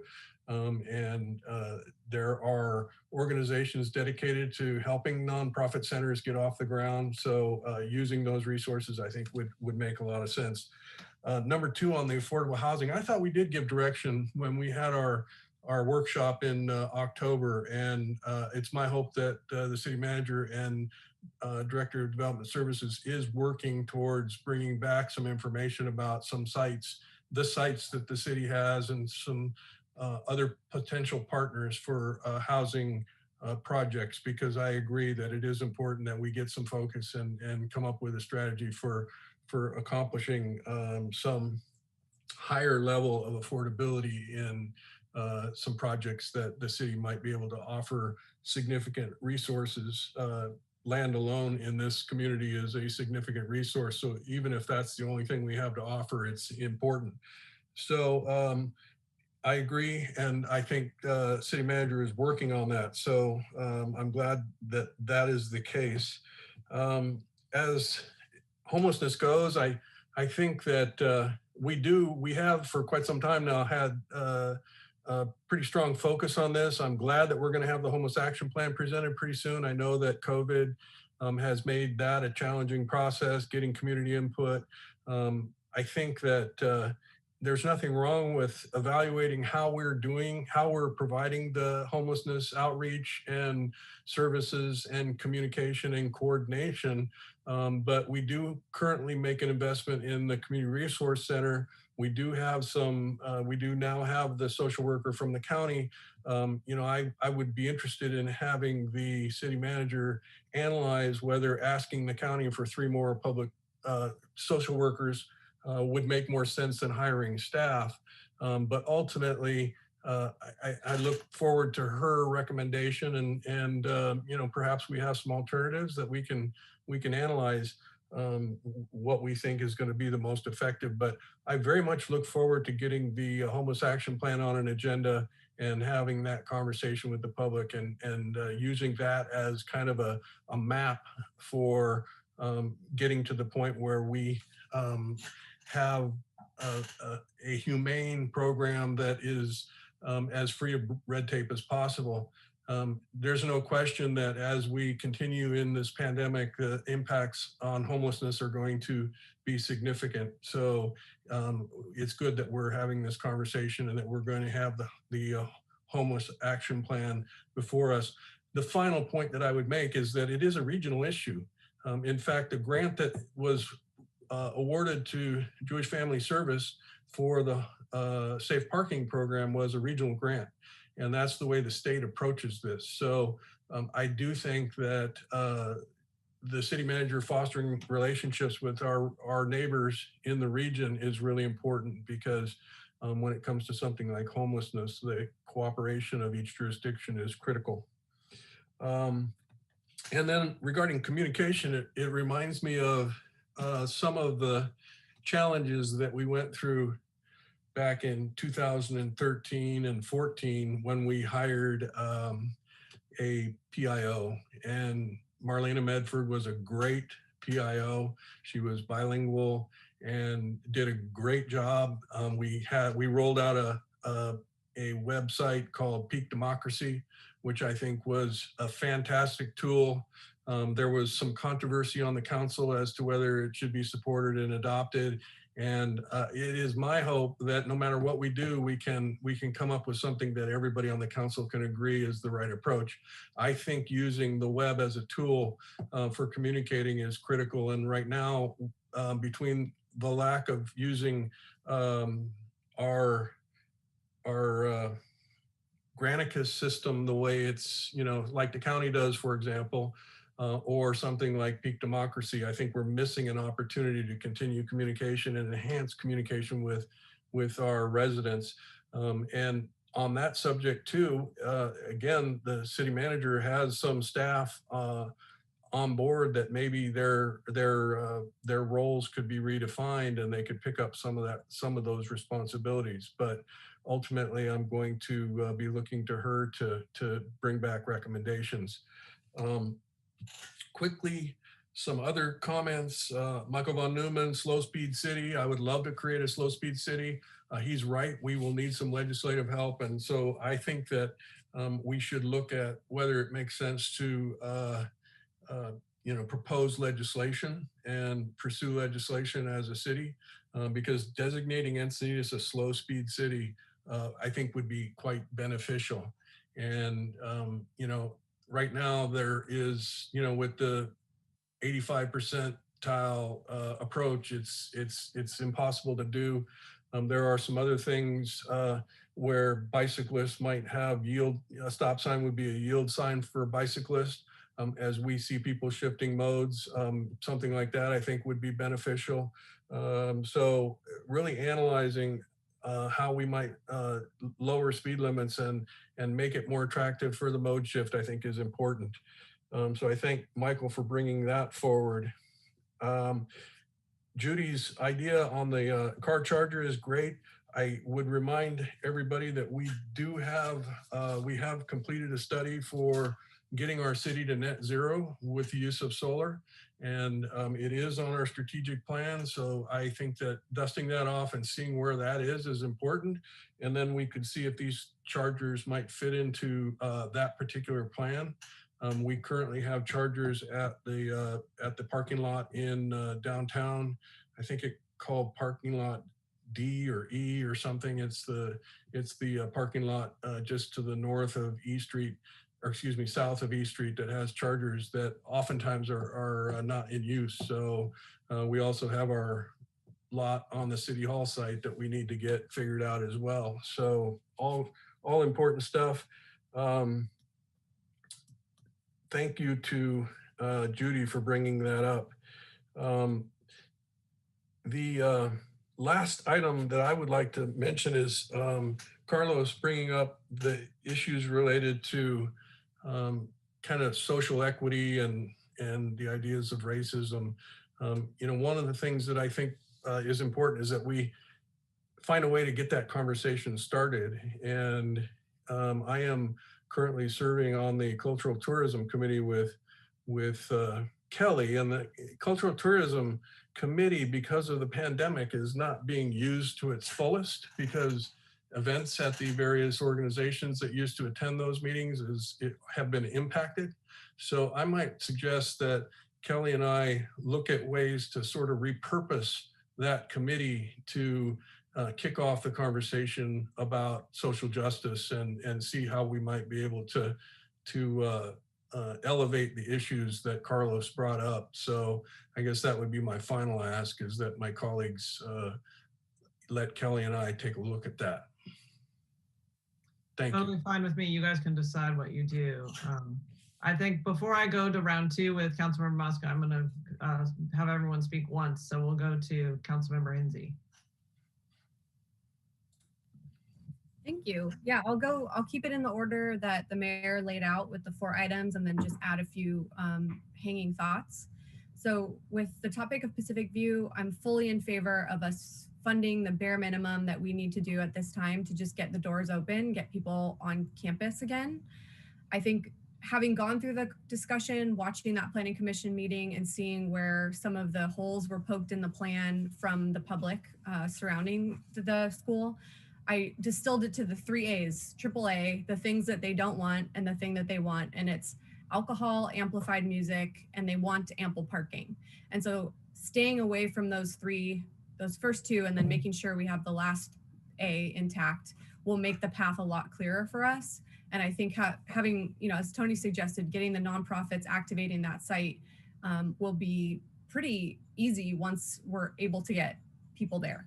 So I'm fully in favor of that. I won't say too much more on that, but I think that enough time's gone by with the site being unactivated that the community is really starting to get worried that, it's blighted and there's a lot of, like Tony said, graffiti and people just illegally accessing it. And so let's do that. I love that to be a near-term goal of this council. The second one, affordable housing project. I am very glad that we identified this. I think, we're going to be learning how this works with what the state's able to provide in terms of incentives and how much our land is actually going to make it attractive to get a project on any of that site. And so I like that as a goal. And I think that it's time to establish that somewhere in writing. As far as the homelessness, we definitely need to put more focus on this. And as Councilmember Krantz said, the regional approach, I think, is something that we keep hearing time and again. And whether that's between the city of Encinitas and our neighbors putting our money together to hire a single staff person that can kind of serve all the different cities, and then being the single person who's coordinating with the county to leverage resources from the county. To me, that's a really attractive option because, as we know, there's not really, the municipal boundaries of our city that only is dealing with the same personalities and the same people. And I think that while we're talking about that, seeing it as something that we fund maybe for 6 months or a year, so that there's these tangible goals that we have data to say, okay, we've made progress in this amount of time, or we're going to change scope and work on something else, would be a helpful measure for us as we're designing what that looks like. And I think something great that we do is by, instead of having an in-house Highway 101 coordinator, we have used that money to have 3 main streets and a chamber, and they do so much to leverage their volunteer experts, the business owners and the property owners and the residents. And so if what we come up with for this homeless action plan is a committee who's really, really willing to work on this together, and just be coordinated by somebody that the city contributes a portion of salary to, would probably be the best way forward, because there are so many folks who want to be actively engaging on this conversation. And then number 4, which was communication. This is something I've been pushing us to do more on as well, in terms of educating about how to use our streets, especially as it relates to users of bikes and users, just pedestrians. How do we educate people to say, well, this roundabout might not be the best one for you to cross to the community park, but if you use this roundabout, you have to walk 3 minutes more, but it's, will cost the city $100,000 less than building a big capital improvement project. So I love the idea of building out the communications with videos. I think now that we meet here virtually and we don't see that going away anytime soon, there's an opportunity that we're showing, a 3-minute video between the time that we're taking a break, or before we convene the meeting, that we're showing a little video about a city project that's going on. And then just how much those videos are shared on social media that don't require somebody signing up for our newsletters or having to read a lot of dense material. I would really like to see us putting more effort towards that. And also engaging the public to do that. So sometimes when you see communications from a city, they don't speak to you because it's a paid person who's like reading something off. But if we're having, somebody who rides their bike everywhere and they're a known figure in the community and they're the ones who are transmitting that message, that really goes a lot further, I think. So that's all I would say about communication. And then I love Tony's idea to repurpose the cultural tourism group as a forum for justice and equity. Councilmember Mosca and I have been chipping away at that issue a little bit on the school district liaison committee, but I think what we've come to realize is that the community is really clamoring for a place to have that discussion, and not just once, but ongoing, and that a lot of people have changed their mindsets completely, where they want to throw themselves 100% into supporting artists of color and seeing that in Encinitas, and having an event that benefits, more than just the typical things. And so I think that's a really great idea, Tony, that you just came up with. And I think it'll take some time to build that idea out for the members of that committee, but it's worthwhile. And then just the last thing that I would add in is this need for a mobility coordinator. I think cities that really do well with making the best use of their capital improvement projects are cities that are equally investing in an ambassador who gets people excited about those investments. Somebody who's helping a program with elementary schools and saying, look, Ocean Knoll is doing this great walk to school bus and it's saving 50 car trips and alleviating this much traffic. This is how you do it. Here's a starter program. Also, every event that we have is outdoors for the most part. And so having a mobility coordinator who can take these events and say, oh, why don't you turn this part of your existing event into an open streets event? Or how are we going to think about attracting people here to ride the bus or to, come with rideshare or use the bikes or, things like this. It's going to take a lot of effort. And even though we've experienced delays, our bike share program, I'm still hoping that that's going to make its way through to our city.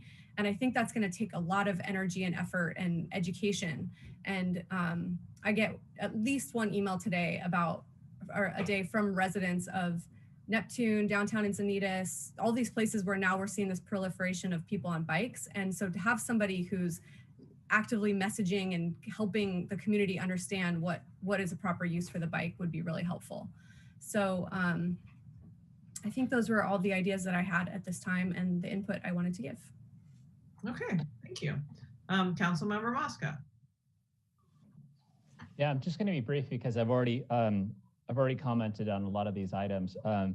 Just to go backwards because I think number 4 is important and fresh in my mind. We've had a couple of, with the holidays, we've had some times where staff are not working, they're enjoying the holidays, but residents are still asking tons of questions and wanting information. The whole point of communications person was brought up several times in my time on the city council, and we've never really resolved to have a person that is kind of responsible for it at City Hall. And I think that we should make that leap now. And as Deputy Mayor Cran said, I mean, I'd leave it to you, Pam, to kind of decide how that happens. But I do think that there should be a point person at City Hall that is really trying to communicate with residents about all of the stuff that's going on. And we should remind ourselves that, people are home now and, and all the time, residents enter the conversation on any number of things that we're doing at different points in time. And so, we have to be able to very succinctly and effectively, tell people, not start at chapter 5, but, let them know what we're doing on a whole host of things. And I think we need to continue to communicate. People are less patient today. They're getting so much communications through so many different sources. And so I think that we have to compete with that. If we're going to basically really let people know what we're doing and celebrate some of the things that we're doing, we need somebody that is actively engaged in this pursuit of getting information out to people. I think it's so important. Sometimes we needlessly get people frustrated and upset about things that we're doing or not doing, just because the information's not easy to find and it's just confusing. And I think that if we had somebody that's their role and they're engaging in all of the plethora of social media and traditional ways of getting information out, I think we're better off as a city. I agree with everything that's been said about homelessness action plan. I look forward to it. The same thing on the affordable housing. I thought we already gave direction, but absolutely now, I think we've said this several times. Once we get the fifth cycle done, and now kind of the 6th cycle done, it is now time to have our skin in the game here.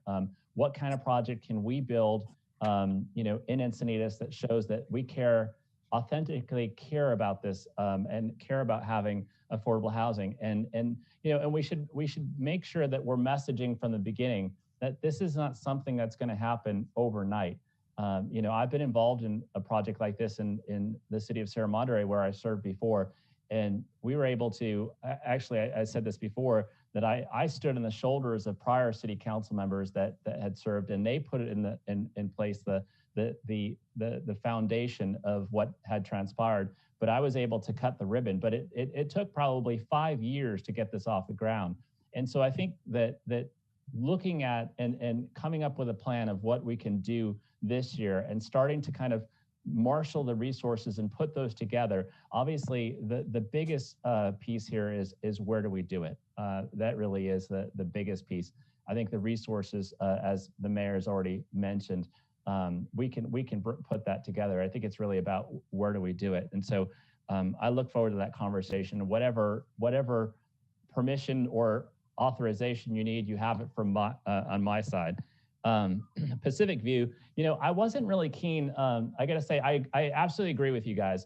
I wasn't terribly keen. The last time we had this conversation, wasn't keen on spending $1 million, $1.5 million and getting this thing open so that it's not just sitting there.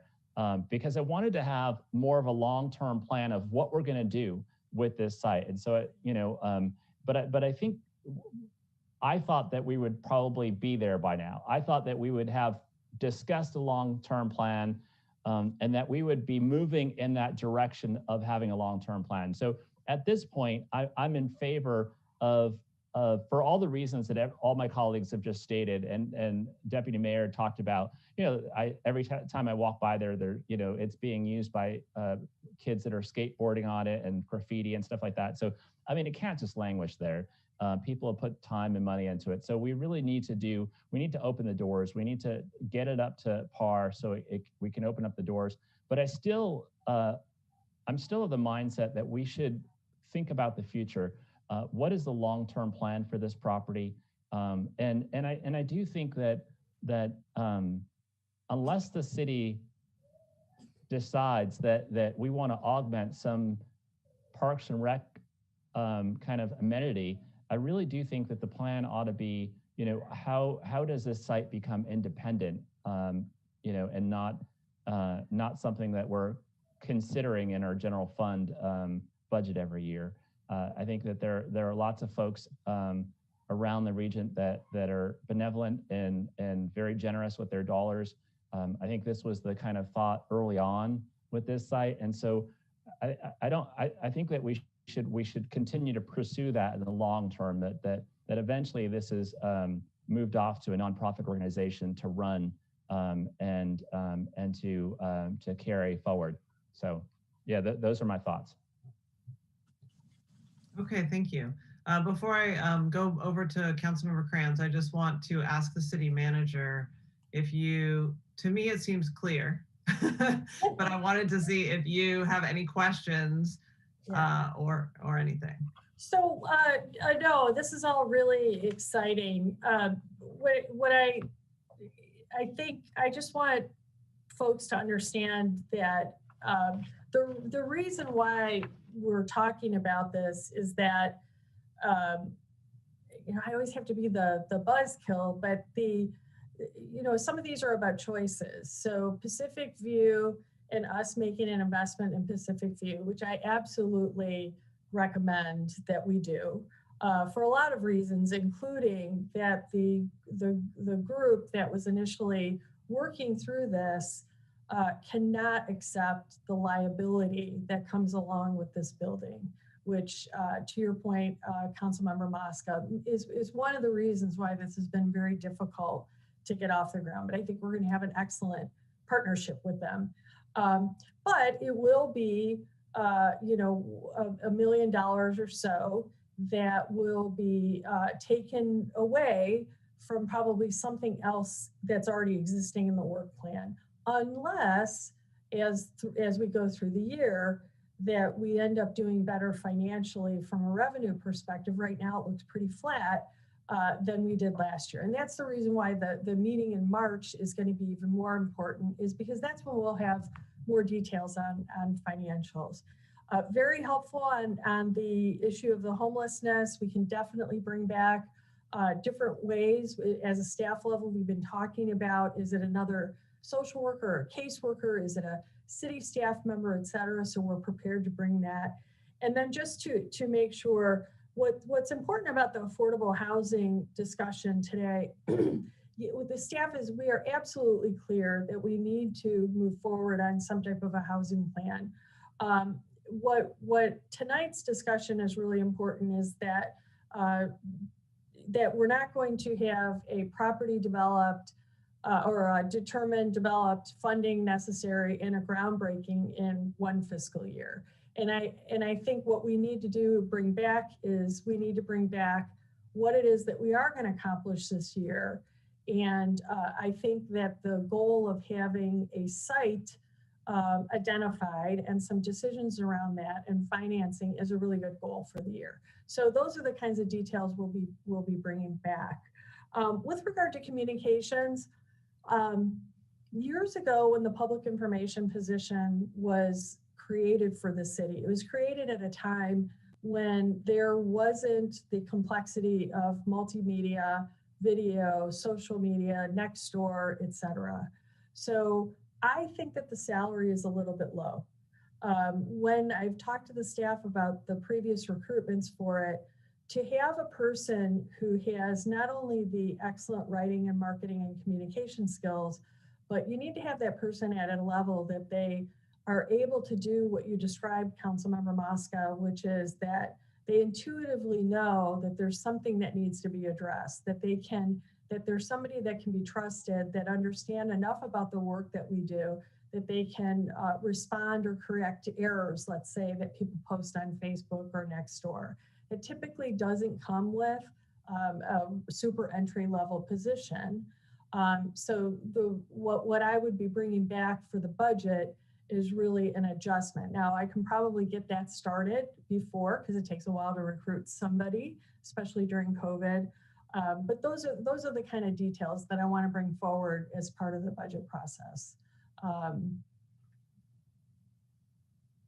Yeah, and so those are some of the things we are already working on. Pacific View, we've had some great meetings of how we transfer those entitlements and the things that we need to do next.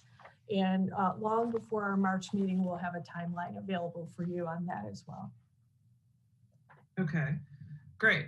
And I think I just want to respond to your point about, you said, I don't want to be a buzzkill, but these are about choices. And I think from my perspective, we've somewhat exhausted this notion that we're going to be able to have bought this property and then not put in any additional money, and that it's going to get itself operating. And I guess, so to me, the decision is to say, unless we want this to go on indefinitely in its current state, we're going to need to put some money in. And some of, to Councilmember Mosca's point, it'd be great if we knew what the ultimate use was, and we knew who it was, and they were well capitalized, and it didn't cost the general fund anything. But I guess, at the end of the day, this is a $10 million property. We own it. It's not in a good condition, as was referenced by my colleagues multiple times, with graffiti and skaters and kind of blight, that we owe it to ourselves, and we are a community that can put that kind of money in. There are things that seem so expensive that they don't seem practical at all, like trenching the tracks through the whole city or something. But getting Pacific View to the point where it could be used in any capacity by the public, to me, is something that we could do. And so that's why I think we need to be elevating it at this point, because the planning that has to go into getting us to that next budget, that's all part of it. It's really the city manager getting the staff and everybody on the same page of that. And then I just want to make two other points about other things that were mentioned. So I like the idea, I like in general the idea of it being a slow city, but I think there are some streets, slow speed city. There are some streets, like if you envision Manchester to the east of the 5, as it curves around and is going into El Camino Real, huge wide road, those speeds are almost always above 50. Unless there's traffic that's backing it up, or Encinitas Boulevard east of the 5. So, changing all of our streets to be 35 doesn't seem practical in the short term. For the corridors that are more bike and ped oriented, certainly driving toward that. I mean, I think we have staff who's working on that, and it's definitely in line with our Vision Zero goals, because of course, the less fast, the less severe the accident. So having particularly areas with a lot of bicyclists should be as slow as we can reasonably be. But I just wanted to put that out there so that it doesn't seem unrealistic. And then the other thing I just wanted to mention is, if we say things publicly, like for example, we're going to go out for an RFP in January for a rail crossing in Northwest Leucadia, and we say that at a council meeting and staff repeats that, and we say that during the campaign to multiple city groups that we're talking to, and then there's some change. If city staff or other electeds for some reason feels like that is not what we need to be doing, I really think that needs to be brought forward as a discussion point, either an FYI or a decision point for us to say, hey, do you want to do this or not? Because I've been operating under the assumption that this is happening in January. So, and it is now January 13th. And I saw in the presentation that you just presented, Pam, that this is something that's a goal for the year. And to me, when I see that, it's a small thing, but it's like, it irks me because I feel like this is something that I have communicated to residents multiple times, staff has done it. And so, I would like an update from, I see Lillian jumping on here. I'm happy about that. But I really want to make sure that we don't allow that kind of habit to seep in here where we've said something and then all of a sudden we're like, the timeline's getting longer and we're just really not committed to it because there's some other cross currents that aren't being dealt with in a way that is transparent to our community. So I'd be happy to hear your response. Thank you, Mayor. I'm well aware of our commitment to our community, and we are working that RFP now, and we do expect that it will go out for bids at the end of the month. We fully plan to uphold our promise to our council and to our public that it will go out in January. Okay, so was there an explanation for why it was presented that way at the beginning of this presentation? Somebody in the council group added it to the list as a priority for 2021. I really didn't, I didn't edit any of your lists. I really tried to put them in as I saw them, so. Okay, okay, good. So, and if there is anybody on staff or on council who feels like this is not what we should be doing, I just want that to be a conversation that's publicly happening instead of it sort of happening in private and then all of a sudden, we're operating on different tracks here. So I appreciate hearing the update, Lillian. And I'll go to my council colleagues now who have their hands back up again. Councilmember Kranz.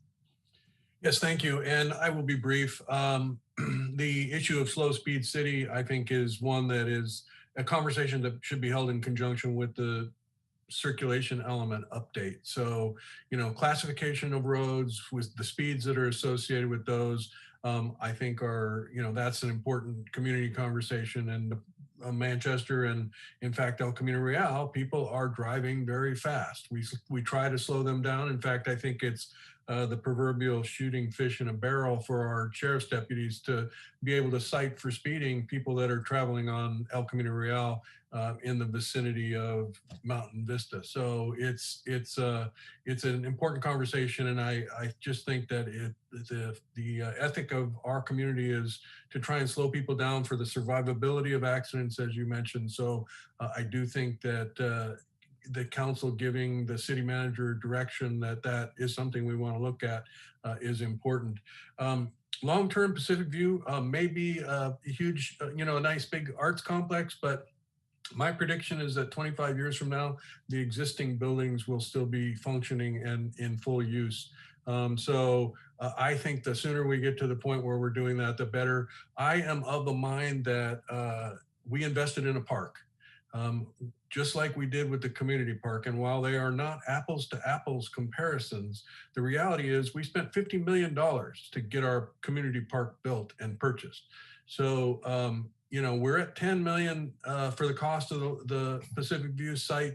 We try to do it on the cheap by finding a nonprofit organization to lead.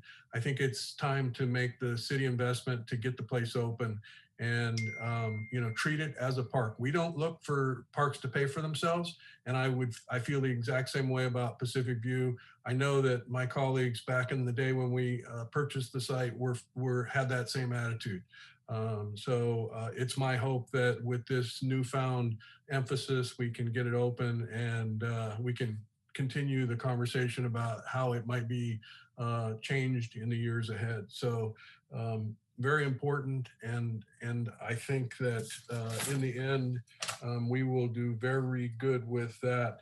I want to make sure that we don't slight Pat Piot, who works in the city manager's office. He has been doing a good job with press releases and he's been communicating COVID information very well. And I appreciate that that is an additional duty as assigned. And so my hat is off to him for stepping up on that. And I also want to point out that we do contract with public affairs vendors, and our city manager newsletter is written by one of our contractors. And I think they do a decent job, but I do agree that having somebody in-house that was PIO trained and prepared to identify those situations where we need to communicate a little more effectively, especially with social media, and it is important. So again, I think that re-evaluating where those resources are currently being spent and how we might be able to reconfigure is important. I know that at one point there was someone that had been identified to be hired and offered the position. And unfortunately, she started looking for housing and realized that she couldn't afford to take the job here. So I hear what you're saying, and I look forward to seeing your recommendations come budget time. Okay, thank you. Councilmember Hinsey. So, Mayor, I just wanted to know, what was the discrepancy that you saw between the way that the goal was written and then issuing this RFP in January? I had heard what was presented as communicating that actually we're not doing this in January. So, and it sounds from what staff has said that that's not the case. So it just was being presented in this like, well, maybe we'll do it later, sometime this year, or we are planning to do this year, but that was not what the expectation was that I had. So that's where, but I clearly just didn't interpret it properly when I heard it presented. Okay, I just want to make sure, because I think with this meeting, especially, and you know, having Tony opened with, so how do these relate to our strategic goals? There's always this nervousness, I feel, where we have these great conversations, but I always want to say, okay, we're still focused on streetscape. We're still focused on these North Leucadia crossings.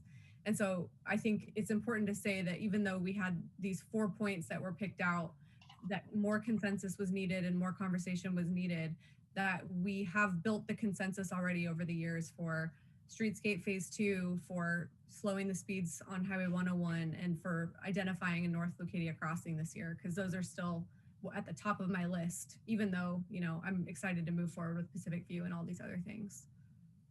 Yeah, and I think for just to reiterate this part, that there are things to me that seem like they're in process and they are going well and they will continue going that way. And a lot of our infrastructure projects are in that place. So for me personally, the mobility projects remained top priority, but they don't, to me, seem like they need to be talked about because we've already established that and it's going well. So I agree with you about Leucadia Street Phase 2. And I mean, the truth is, Birmingham and Santa Fe are both also in process and under design. As Councilmember Mosca said, Rancho Santa Fe Road. You know, and then of course there's a lot of discussion and various bits of planning about lacoste. And so it seems to me like that part doesn't need us to talk about it, but I'm glad that you reinforced it as important to you. Did you want to say anything, Lillian, or just popping up? I apologize, Mayor. I just wasn't sure if there was going to be a question, so I wanted to make sure. Yeah, no, it's fine.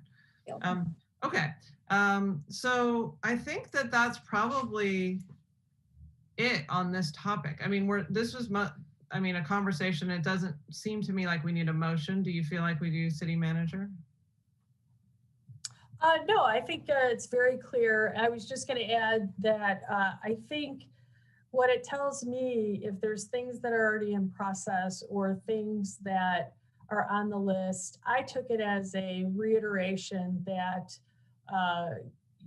exactly what you said, that sometime in June, you don't want to hear that we never did the RFP in January. So I think it's a reiteration that you don't want to see some of these things fall to the wayside, even though we've talked about them before. Right.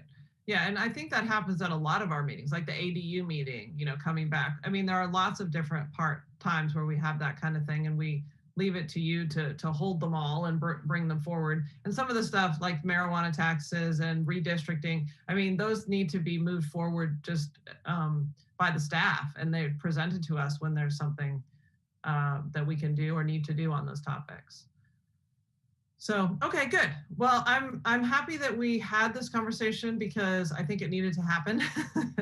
And it's the beginning of the year and we have a good opportunity to do all these things while we continue to do all the other things that we're doing. So let's see if anybody has any. I actually have 2 reports in the AB 1234 reports. So, but let me just make sure we don't have any other public comments on this, right? City clerk, no. Correct. Yeah, there are no more comments. Okay. So I'll just go to the AB 1234. So the first one is just, I wanted to give just a little quick update on the vaccines. So I'm in contact with our supervisor, Tara Lawson-Remmer, about us potentially having a site in our city where we can have our firefighters working and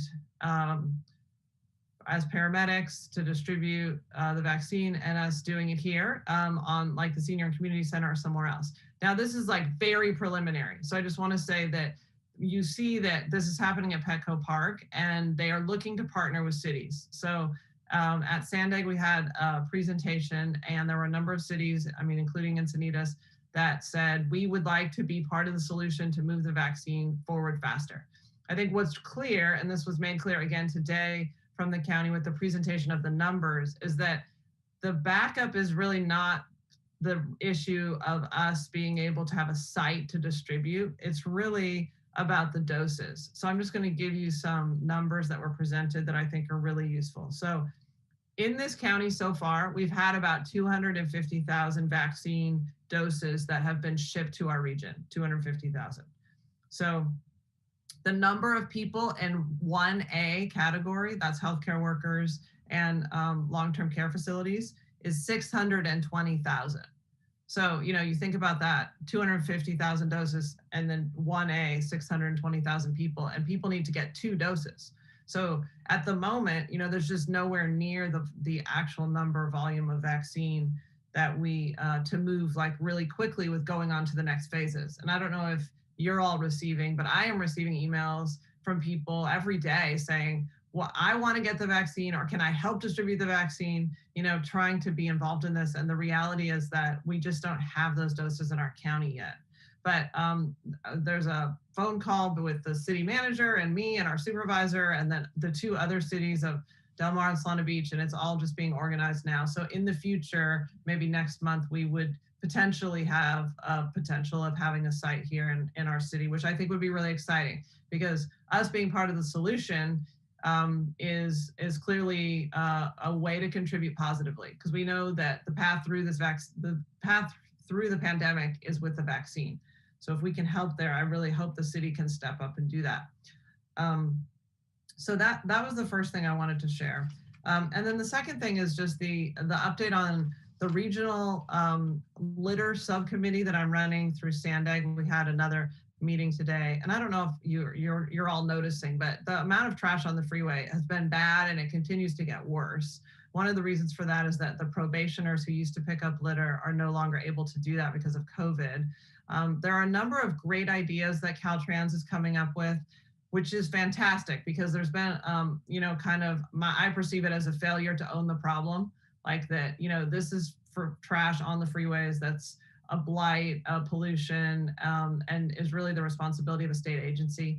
But they see now there was some presentation of some good ideas. Like one of them is that a whole off-ramp could be closed. Like I think of the one at Birmingham, which irritates me every time when I see this plastic trash that's stuck in the weeds. That whole thing would be closed for like a day or an afternoon, and then a volunteer group that's put together by the city would clean it. And to me, that seems like a great idea, because those are areas that can go for a really long time without being cleaned. So that's a program that they're basically getting off the ground. There are some other things going on, like tarp your load programs and that kind of stuff for the litter that is driving to the landfill and blows out the back. But so there's progress being made here. It does seem sometimes like it's difficult, but I think it's a really important effort. And hopefully we will end up with our freeways being cleaner. So that's it. I think that's my AB 1234 reports. Councilmember Hinsey, I see your hand is up. Yeah, just a question that a community member asked me, and it was about the vaccine distribution, and they wondered if there's been any effort to use the fairgrounds as a site that might serve coastal North County. Well, that is a great idea. And in some ways that might be better than our senior and community center. I mean, it's a lot bigger, and I haven't heard anybody reference that site. I did hear Supervisor Fletcher say that they want to have one in East County and in North County and in South County. So they have Petco Park right now. And, so I think that is a really good idea. Not mine, but I'll just pass it on. But I have not heard it talked about. And I don't know if Del Mar is proposing it. I think part of it is just, it's pushing the county. I mean, it's saying like, what can we do? Like, let's do more. Can we get this set up so that when the vaccine doses come, we have a way to distribute them? Because there's been a lot of talk about how there aren't enough nurses and they're all busy, right, in the hospitals. And so how is it that people can what's the workforce? And the workforce partly could be like firefighters, because every city has a fire department. Firefighters are already EMTs and paramedics. And just also a website in case you are a nurse who wants to volunteer or otherwise work in healthcare and can give vaccines. The website is healthcarevolunteers.ca.gov. And it's a way for you to volunteer your service if you want to participate and being part of that solution. So healthcarevolunteers.ca.gov. That's great. I just had one other thing I wanted to say. And I'm wearing my shirt.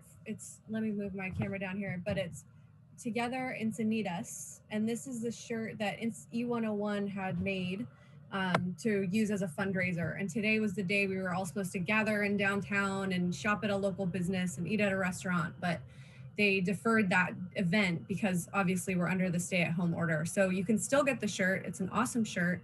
And they've also launched in partnership with Lacadia 101 and the Chamber, Cardiff 101, and Encinitas for Equalities, helping out to this Takeout Tuesday awareness event. So somebody contributed a state parks pass as an award.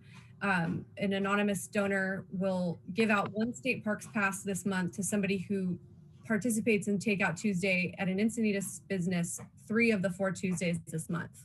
So it's pretty cool, and it's gotten a lot of support so far. So just wanted to make those 2 announcements. That's really good. And then this is my new favorite mask, which I don't know who gave this to me, but I have a lot of them that appeared in my City Hall office. Do you guys know what's this from? Is this a city thing?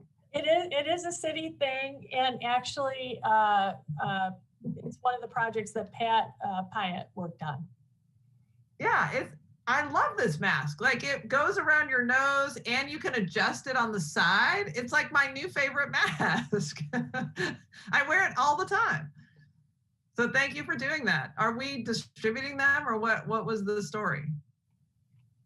So we have a ton of them at City Hall, and they're there to be able to distribute. So both employees, and you can give them out. And there was a contest for the, in fact, I believe we wrote it up in one of the newsletters. There's a contest on the design of it, and Can I pipe in? I'm sorry? Can I pipe in on that? Yes, please do. Thank you. So the design was actually, it was a collaboration of a little group that I was working with to try to, I called it the mask force, trying to figure out how can we start to normalize mask wearing.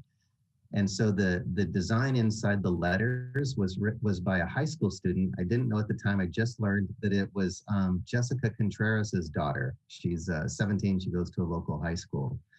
So this came out of, it was a really fun collaboration. There's a few of us, and we came up with that. The idea is to give it out to local businesses so that their front-facing people can all sort of have this as this kind of a message and as a way to normalize mask wearing. And we gave 250 to each of the main streets and the Chamber of Commerce to pass out to their not just to the members, but just businesses throughout the town. So it was a fun project. Yeah, it's really good. Thank you so much for doing that, Pat. And I want to echo the thanks for jumping in and working on holidays to get press releases put together and deal with COVID stuff, because it is, you do a lot of really good work, and it just obviously is it's a big job, and you have another job. So I want to express my gratitude for all that you're doing. Thank you for that. It's my pleasure. I love this mask. Okay, Council Member Kranz. Yes, thank you. The mask is, I'll have to get to the office one of these days and see if I've got any on my desk. Look forward to that. I always, the one thing that I thought when we started needing to wear masks, I would finally have something for my big ears to do, and they would be of value. The problem is when you get to be my age, you need hearing aids too. So it's really been very complicated with the masks that hook on the ears. I also wear glasses, and, the masks fog up the glasses. We did get some gifts, handmade masks from a member of our community, and Jan was, it was really generous of her, and I've been able to use those. They have some very nice pinching on the nose that makes it so that my mask doesn't fog up, and they connect on the top of your head, and I've appreciated that a lot. I don't have any AB 1, 2, 3, 4 stuff, but my wife, being a nurse who's on furlough from Tri-City Hospital, has been following up with the county to be able to administer some vaccines, and it's been an interesting process. But one of the things that I would point out, I know you gave a website for the state, but the county also has a website, and it's a website that's dedicated to, it's called the San Diego Medical Reserve Corps.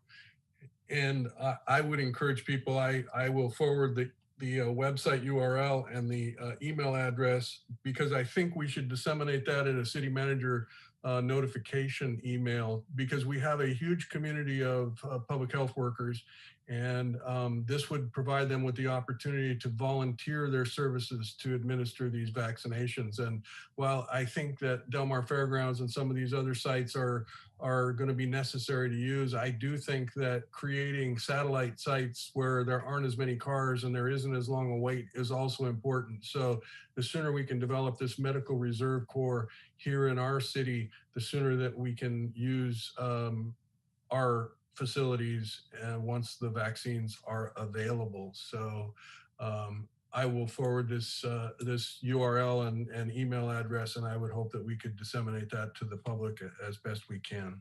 Do you know, is it short and you could say it out loud, or is it complex? No, it's super long. It's at the San Diego County .gov website, and it's, content, SDC, HHSA, programs, PHS, public health preparedness and response, blah, blah, blah. Okay. And so it's going to have to go out in an email, unfortunately. But if you search for San Diego Medical Reserve Corps, CORPS, I bet you would find it, and it is at the HHSA website. So, but yeah, I hope we can get that out in an email. Okay, good. That seems like a good idea. Okay, well, did you want to conclude the meeting in anybody's honor, Tony? Yes, I did. And as we've been discussing COVID, it is with great sadness that I have to pass along the demise of a gentleman who has been a pillar in our community for decades. Edgar Engert has passed away as a result of contracting the virus. And as everybody here knows, he was one of the most gregarious and outgoing people that you would ever meet, and he was still full of life. So for him to have succumbed to the disease is really very frustrating.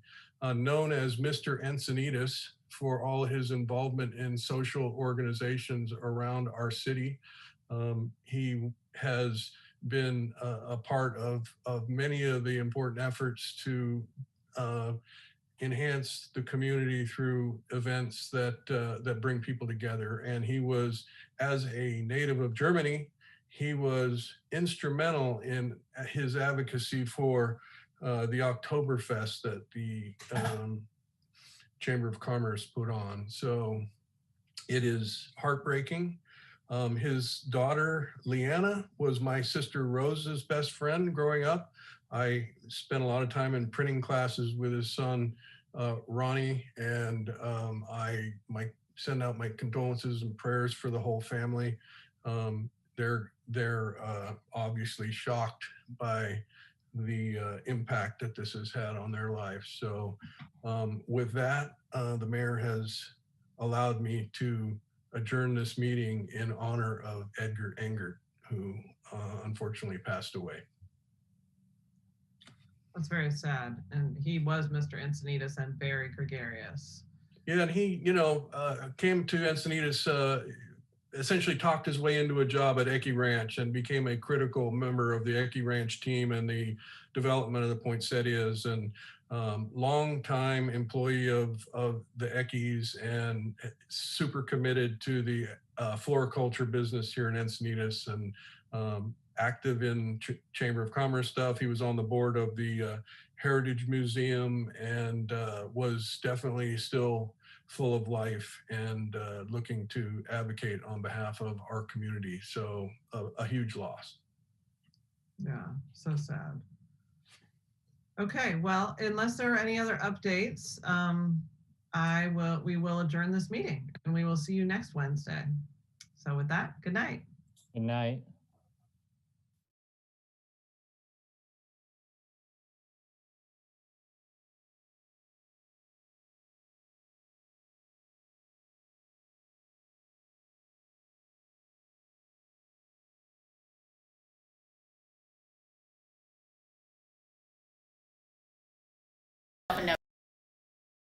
Keep anything that can burn at least 1 foot away from an open flame. This is also including the area above the candle as heat rises. Use caution where you place candles, ensuring that the candle holder is sturdy on a non-combustible surface and out of the area of pets and children.